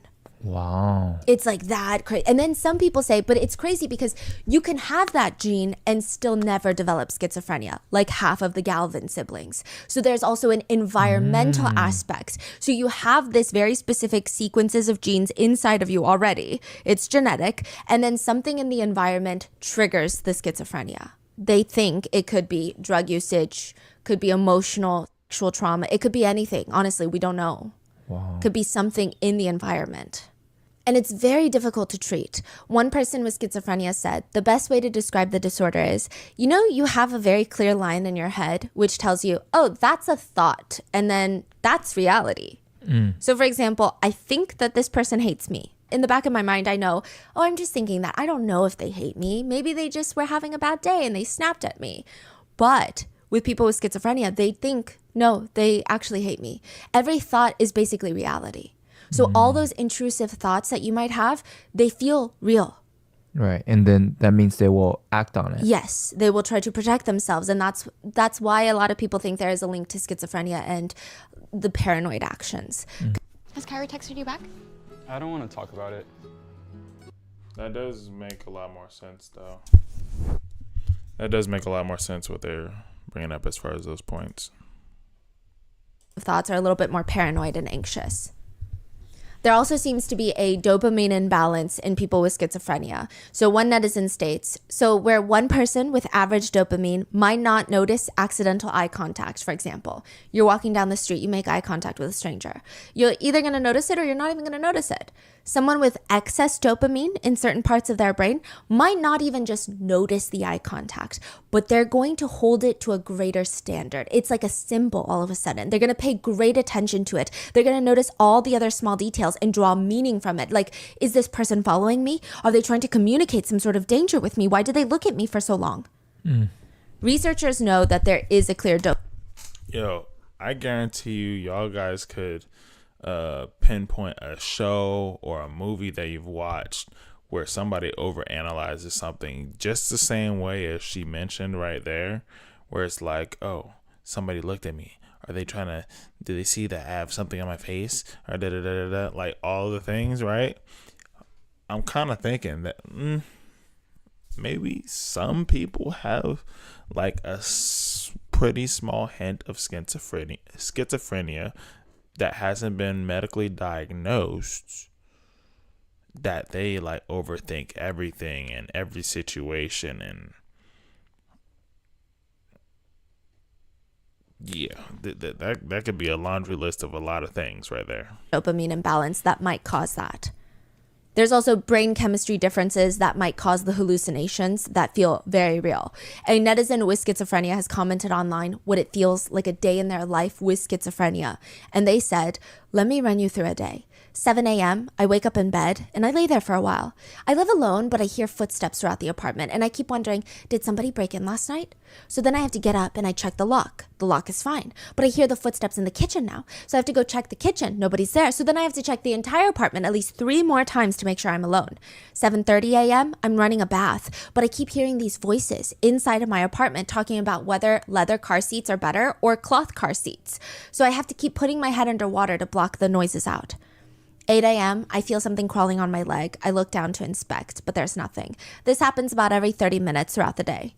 9 a.m., I'm eating toast for breakfast, but it starts tasting like metal. 10 a.m., I start walking to campus, but the gravity is different today. The gravity is actually pulling slightly towards my right, so I feel like I'm walking on a hill sideways. I need to sit down and wait unless I want to fall over. 11:15, I sit on the toilet on campus, and the tiles keep getting larger and smaller, and it's making me very dizzy. I want to throw up. 12 p.m., I'm talking to a friend who canceled on me a few weeks ago. The voice in my head keeps telling me that they absolutely hate me, and that's why they canceled. 1:15 p.m., sitting in class, the teacher's words suddenly don't sound English at all. I can't even concentrate. 2 p.m., I can finally eat again, but I can't help but feel paranoid that the people behind the counter had slipped something that I'm allergic to in my food. I have to take apart the food, inspecting it bit by bit. By the end, my meal is just a big mound of slop, and it's getting cold. 3 p.m., I see my friends, but I can't even concentrate on what they're saying to me because the voice in my head keeps telling me that they're just pretending to like me. 4:30 p.m., I'm home. I'm trying to do homework, but it just sounds like someone's tapping on my window to get my attention. But I live on the 2nd floor. But still, I need to make sure. 6 p.m., my foot feels like it's on fire, so it distracts me. 7 p.m., I'm trying to read, but the words on the page, they start meshing together and they're floating off the page and melting.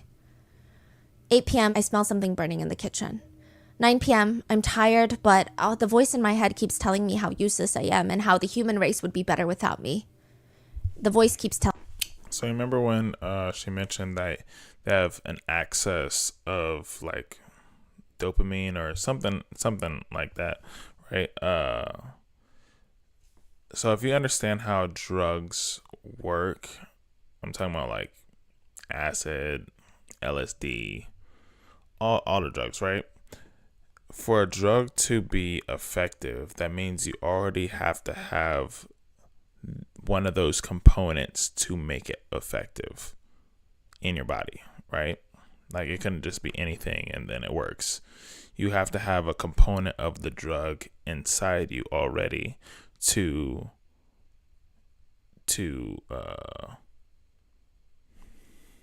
draw access to it, but as well as like amplify it. And a lot of the dimensions of what she's talking about kind of reminds me of like how drugs would affect people when they take them, and being like acid or LSD or anything like that. Like, those are some similar symptoms and things that would take place, like that would happen at like a very fast pace once everything kicks in. But that kind of struck me a little odd, you know what I mean? Telling me all the ways that I can die tonight. 10:30 p.m. I finally finished my homework and I'm laying in bed, but it feels like someone is standing next to my bed, standing over me, watching me browse on my phone. I keep turning to check that nobody's there.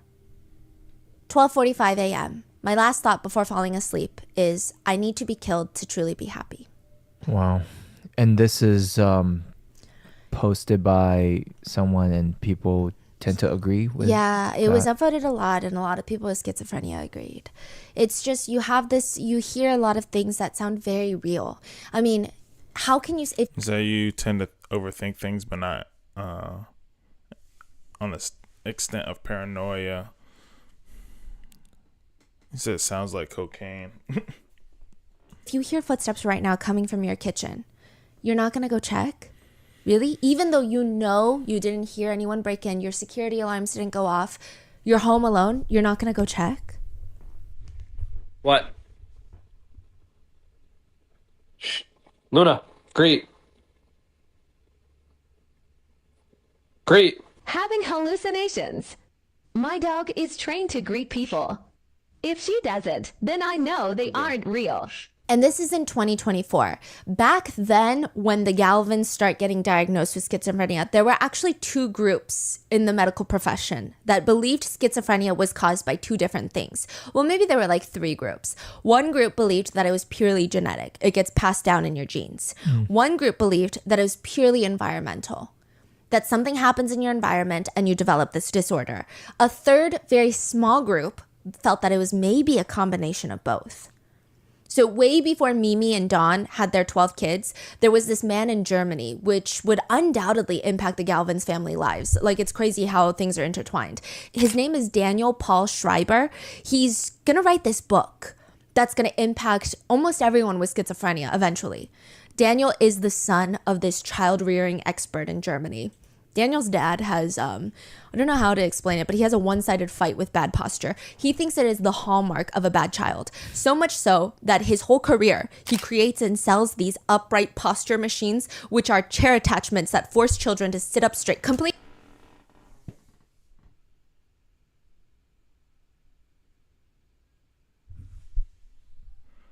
Excuse me?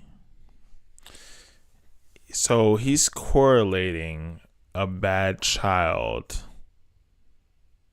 or bad posture as a bad child, or a child with bad posture as a bad child. What?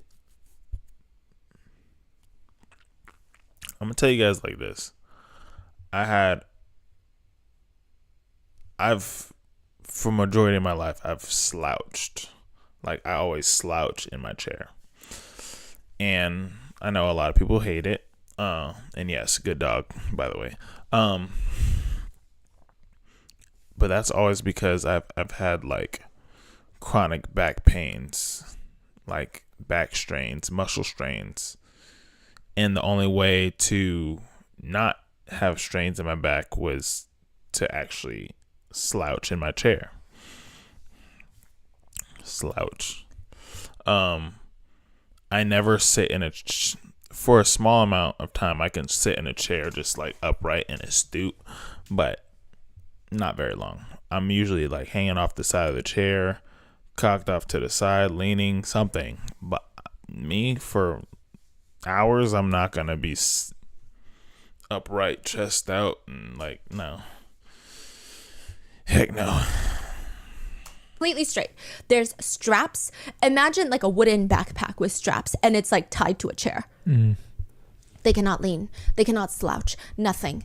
There's one that has a head holder with a chin clamp, and it's supposed to keep the child's head in a fixed, straight position. The chin clamp will not let you tilt the head down. It's all about looking straight ahead of you. God forbid someone throws a football at you from above. You would have to lay down to look up at it before it slams into your face. He was just crazy about monitoring kids. Kids' chewing methods. He didn't like the way kids chew. Dog, he would be one of those Nazi scientists, bro. Guaranteed. Lock this man up. Lock him up. It's not correct. I don't care if he didn't do nothing illegal. It feels illegal. You know what I'm saying? Lock him up. So he created this chin ribbon, which is like a rubberist chin strap that you wear around your head, and it restricts how much you can open your mouth and how much you can chew up and down. What do you mean? He doesn't want you to chew? He doesn't want you to chew too animated. He wants small, little, dainty chews. No more chomping, soft chews only. Even in bed, you cannot escape the father of posture. He created bed restraints for parents who wanted their kids to sleep on their back, straight on their back. These devices... Are you watching them sleep? Like, nobody's watching. What are you... He correlates posture with behavior. What about your character posture? Huh? What about your heart posture? Yeah. How about that? Let's talk about something real. What about your heart posture? How about that? Look. I always correlate people's reflection on others to themselves. He got a problem. Devices were obviously not just uncomfortable. Lock him up. But potentially harmful. Also, they're just cruel. I imagine if that's what he's doing with other people's children, he's doing that with his own child, Daniel. His whole messaging is, you gotta break children.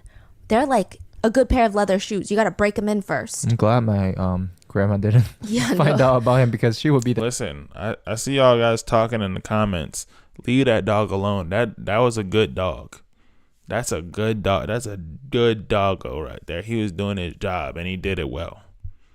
You know what I'm saying? He was sitting there astute, looking up at his owner like there ain't nobody at the door. Massa. the number one customer. Yeah. He also did this thing where if a child is acting up, he would freeze them. He called it freeze punishment. Essentially, he would throw them into an ice bath for prolonged periods of time. For some reason, everybody thought he was a genius. Daniel was the first person example that his dad knew what he was doing. Daniel ends up becoming a lawyer, then later a judge. He gets married. He has this very perfect life that every parent dreams of for their children. And then at 51 years old, his mind breaks. He is diagnosed with hallucinations and insanity. A few years later, that condition would be renamed schizophrenia. Wait, Daniel is the son or the son? The son of the dad. Yes, he had this perfect, picture-perfect life until 51. Okay. And then he falls apart. Okay. Daniel writes a book titled My Nervous Illness, which would lead you to... He said, I have two cats and they're supposed to be hunters. They're supposed to be hunters, right? Wrong. They see a long-legged spider and run away. They're supposed to eat those. If I don't catch the spider for them, they won't go near it.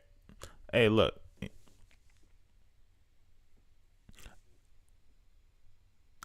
You have cats, though. Look, dogs are scaredy cats, too. But I'm gonna need my dog to eat the spiders, though.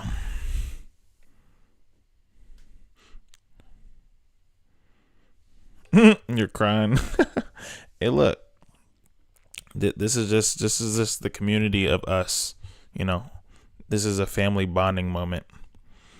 But leave that dog alone. That dog was doing right by his owner. He did not need to play no tricks. Look, just because your cats don't eat the little spiderlings, don't take that anger out on them. Okay.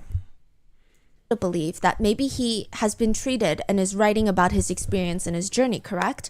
The book opens with a letter to his doctor. He asks the doctor, "Are you the one that has been secretly transmitting messages into my brain for the past 9 years?" The first 200 pages of the book, he writes about seeing two suns in the sky. One of the suns would follow him around, stalk him everywhere he goes. He talks about how he has direct access to God. He communicates through the rays that reach down from the stars. And God is really just a vast network of nerve fibers that have been taken from humans and blessed to become God. The only way to save the world from soul murder, which is happening right now, and restore the lost state of blessedness was for him to transform into a woman. But God doesn't want any of this. God wants to cut him out of his life. He's trying to drive him into a state of dementia. He is opening up his skull, and God is slowly pouring corpse juices into his brain and making him lose his mind. He's trying to use his body, quote, like a whore. In the book, Daniel details getting into arguments with the sun and talking to birds, which obviously are very unrealistic claims and clearly shows a man's detachment to reality.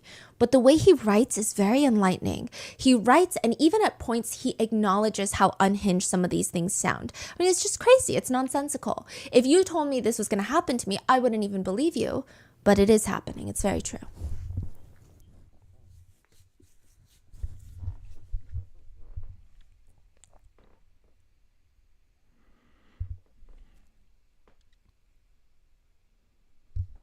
I told you there's going to be a point where I believe that I didn't know what to say and how to say it, because things like this, what do you say? What do you really say to something like that? How? My brain isn't even computing what just happened. There was so much going on and such. That's why I can't be a therapist, because I'd be like, whatever you believe, you got it, bro. Like, I'll give it to him. I'd be terrible. I'd be the worst therapist ever. Trust and believe. Be like, you believe that? Hey, you got it, bro. Just as long as it didn't stress me out, I'll be good. You know what I'm saying? Flying spaghetti monster, he came to attack you. Dang, what'd you do? You ate him? Go crazy. Oh, then you became God? Wow. How's that going? Like, I would hype him up, yo. I'd be like, do you. Go ahead and rule over the spaghetti earth. You feel me? Even the way he writes, it's not jumbled. It's not incoherent. The things he's writing about maybe don't make sense, but he writes in a very clear, rational manner, one thought after the next. They're all connected. He writes, I have come to understand that the tumultuous events had some meaning in relation to the difficulties that directly confronted me. Divine rays from prominent people now poured down directly onto my person. Everything is in reference to me. This book is released during a time where not everyone believed in mental illnesses.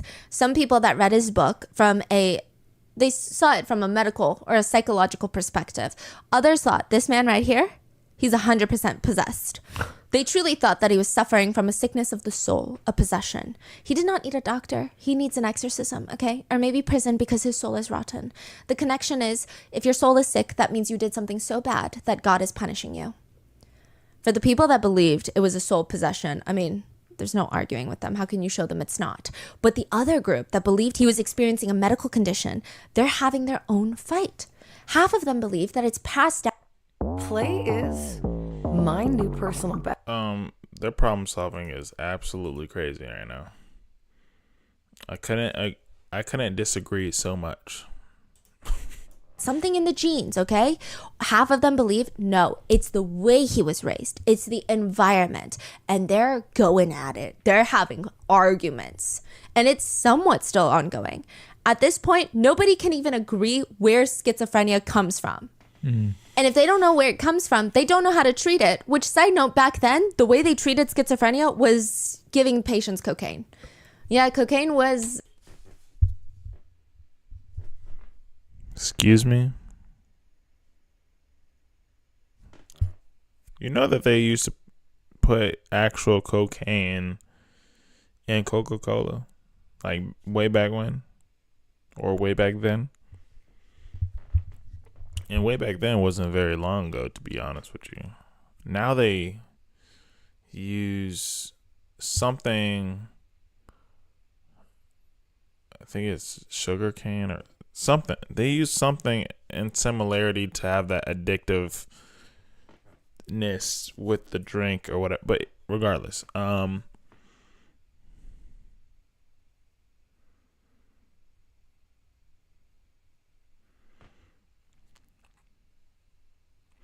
cocaine for your problems. Hey, look, you got a cold? Throw some cocaine on it. You need to pay rent? Cocaine. You having an anxiety attack? Cocaine. You know what I mean? You want popcorn? Okay, cool. You want to sprinkle some cocaine on it? Got you. Say no more. As a doctor, I know best. Put cocaine on it. Salt Bay. A prescription drug back then, and that's probably the worst thing that you can give someone with schizophrenia. It's only going to make the hallucinations so much stronger because it's a stimulant. They're going to become hyperactive in their minds, and it's like a dopamine increase, which they don't need more dopamine. Wow. Do you know how they treat them today? A lot of antipsychotic medications, but what a lot of family members with people with schizophrenia state is that sometimes the cure is as dangerous as the disease. So a lot of the antipsychotics, you're going to have heart failure. A lot of people with schizophrenia, they die maybe 17 to 20 years sooner than they should, than the normal life expectancy. Wow. Yeah.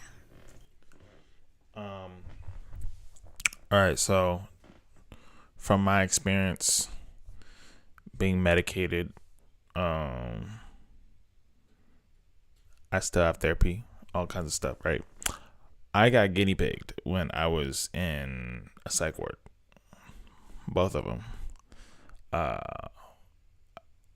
They had cycled through at least about 19 to 23 different variants of medication, combining, taking away, adding to, the whole nine.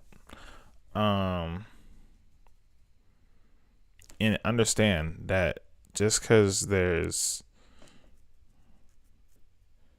drugs to help with whatever mental disorder that you're dealing with, those drugs are not meant to be permanent, depending on your medical situation.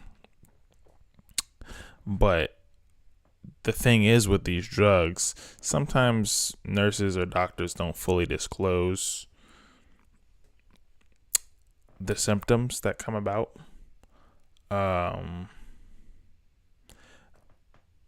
But you can also get addicted to the feeling of what would feel like you're getting better. Like pain medication is an easy way to get addicted to pain meds. There's a lot that goes on about it, a lot of variables and whatnot, but it's always, if it's not natural, it's going to be a double-edged sword.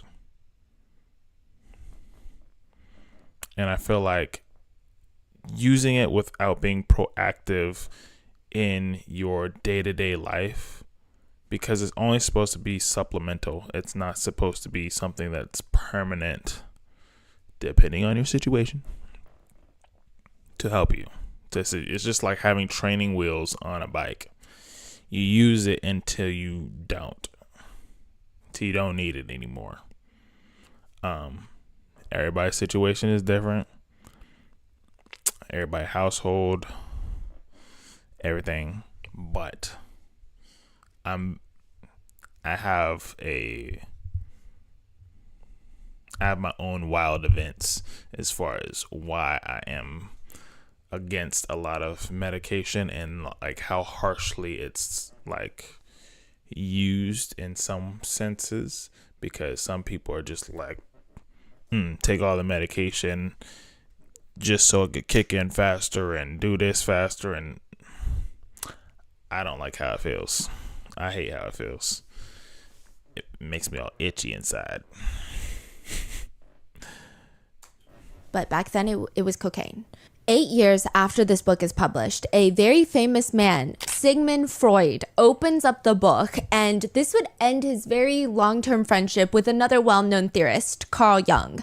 So the two were friends. This book would break up that friendship. Carl Jung was Freud's protege. He told Freud, you have to read this book on schizophrenia. Freud did not want to. He believed people with schizophrenia were all narcissists. They're not even worth the trouble. He said they are way too narcissistic to even engage in a meaningful interaction with anybody. If they don't want to be helped, why should I help?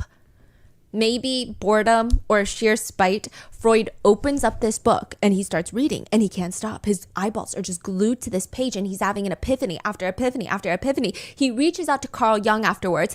This is a revelation. He just solved the puzzle of schizophrenia. What? First of all, psychotic delusions are nothing more than dreams that people have while they are awake. Second of all, in the book, Daniel talks about how he needs to, quote, transform into a woman. Well, that points to his, yes, enter in very famous Freud theory, fear of castration. To give you some context, the fear of castration theory, Freud argues, is a universal human experience that starts when a boy is around the age of 3 to perhaps 5 years old.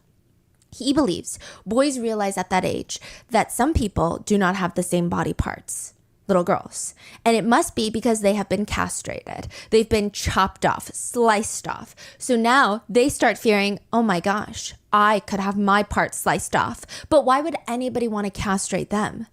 Because of their sexual feelings that they harbor towards their mother. Basically, Freud believes every boy will have sexual desires towards their own mother when they're young as part of their psychosexual development. And the reason that they do not act on this desire is because they believe that their private part is going to get chopped off if they do. So you're telling me when he was 3, he had those thoughts? Yes, but he says that when you're so young that you don't even realize those are the thoughts you're having. That's what he claims. Most people think it's a very bizarre claim, but he believes Daniel feels that he must transform into a woman because all of that castration anxiety, it never went away from him. He's still holding on to it. And he states that his... Let me just transform into a chick with titties. Let's get it.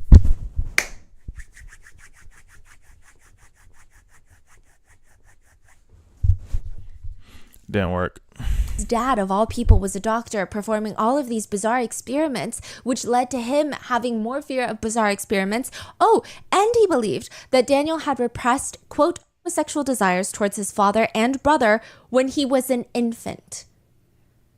These are all the things that he's gathering from the book. And when he tells Carl Jung this, but also in an essay that many in the medical field would read, Freud in that essay states he believes schizophrenia is caused by the unconscious. You create it in your unconscious state as a child, and it all stems from a very sexual background. When he told that to Carl Jung was pretty pissed. He actually lost it on Freud and told him, not everything is about sex. Sometimes people lose their minds and go insane for other reasons. It's not always about sex. This would be the end of the friendship between the two well-known theorists. But this would also be the start of the very misguided belief that schizophrenia is caused by one person's actions and environment or unconscious state and has not much to do with genetics.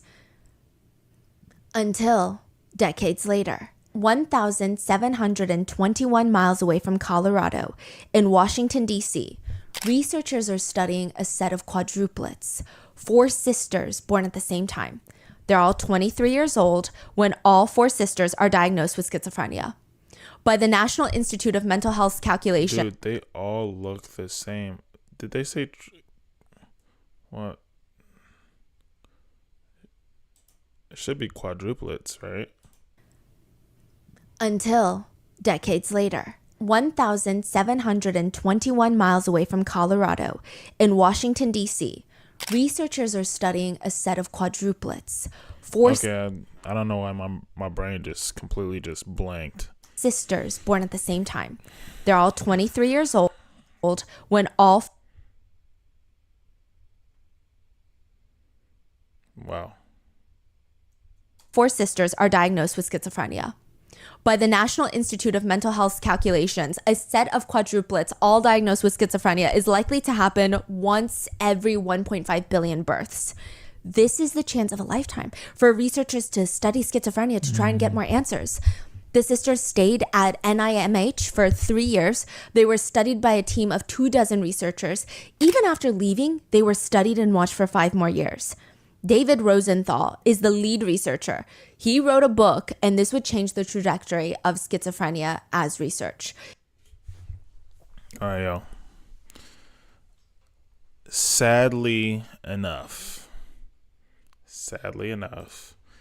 this is the first time ever I would have to pause this stream until I get back, because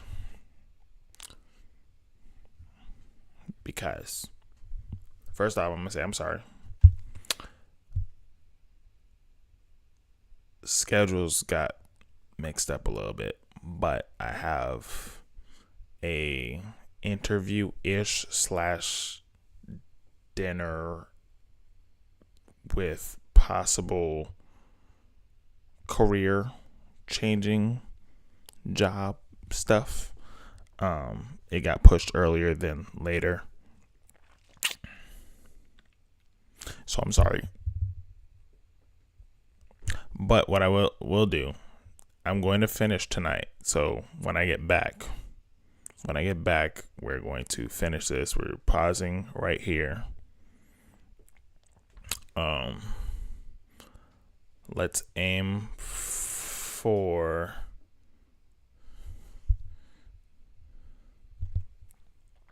either 7:30 or 8 o'clock Eastern time, PM. Today we're gonna finish this, and then probably do a little bit more after. But I just want everybody to know I had to stop in the middle because now I gotta get ready to go, sadly enough. But I will be back.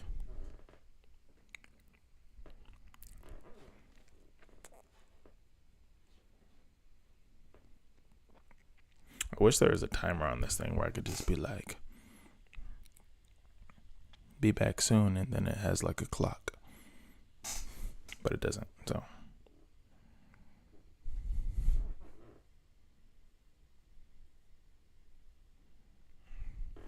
So, I hope to see you guys later on in the evening, because I will be back. Let's be on the safe side. Let's just say 8. Let's say 8 Eastern time Pacific. Or I said not Pacific. Eastern time. I'm still getting used to being on the East Coast. 8 Eastern time today. I shall be back. All right. I'm going to post it on the community post so then everybody can see it. And make sure that everybody's, all situated. Make sure I'm there on time, and make sure y'all there on time so then we can finish this, because this is extremely interesting. I'm so I think this is the longest time I've taken on a video, and we're only halfway done. This has been an awesome stream. I appreciate each and every one of you guys. I don't want to ever make you all feel like y'all are not appreciated, because you guys are deeply appreciated. But I have to go. I'm so sorry. Love y'all very much. Appreciate it. See you guys soon. Peace. My 2s aren't going in. Here we go. Because I do peace, and then it's only one finger, and it's my middle finger.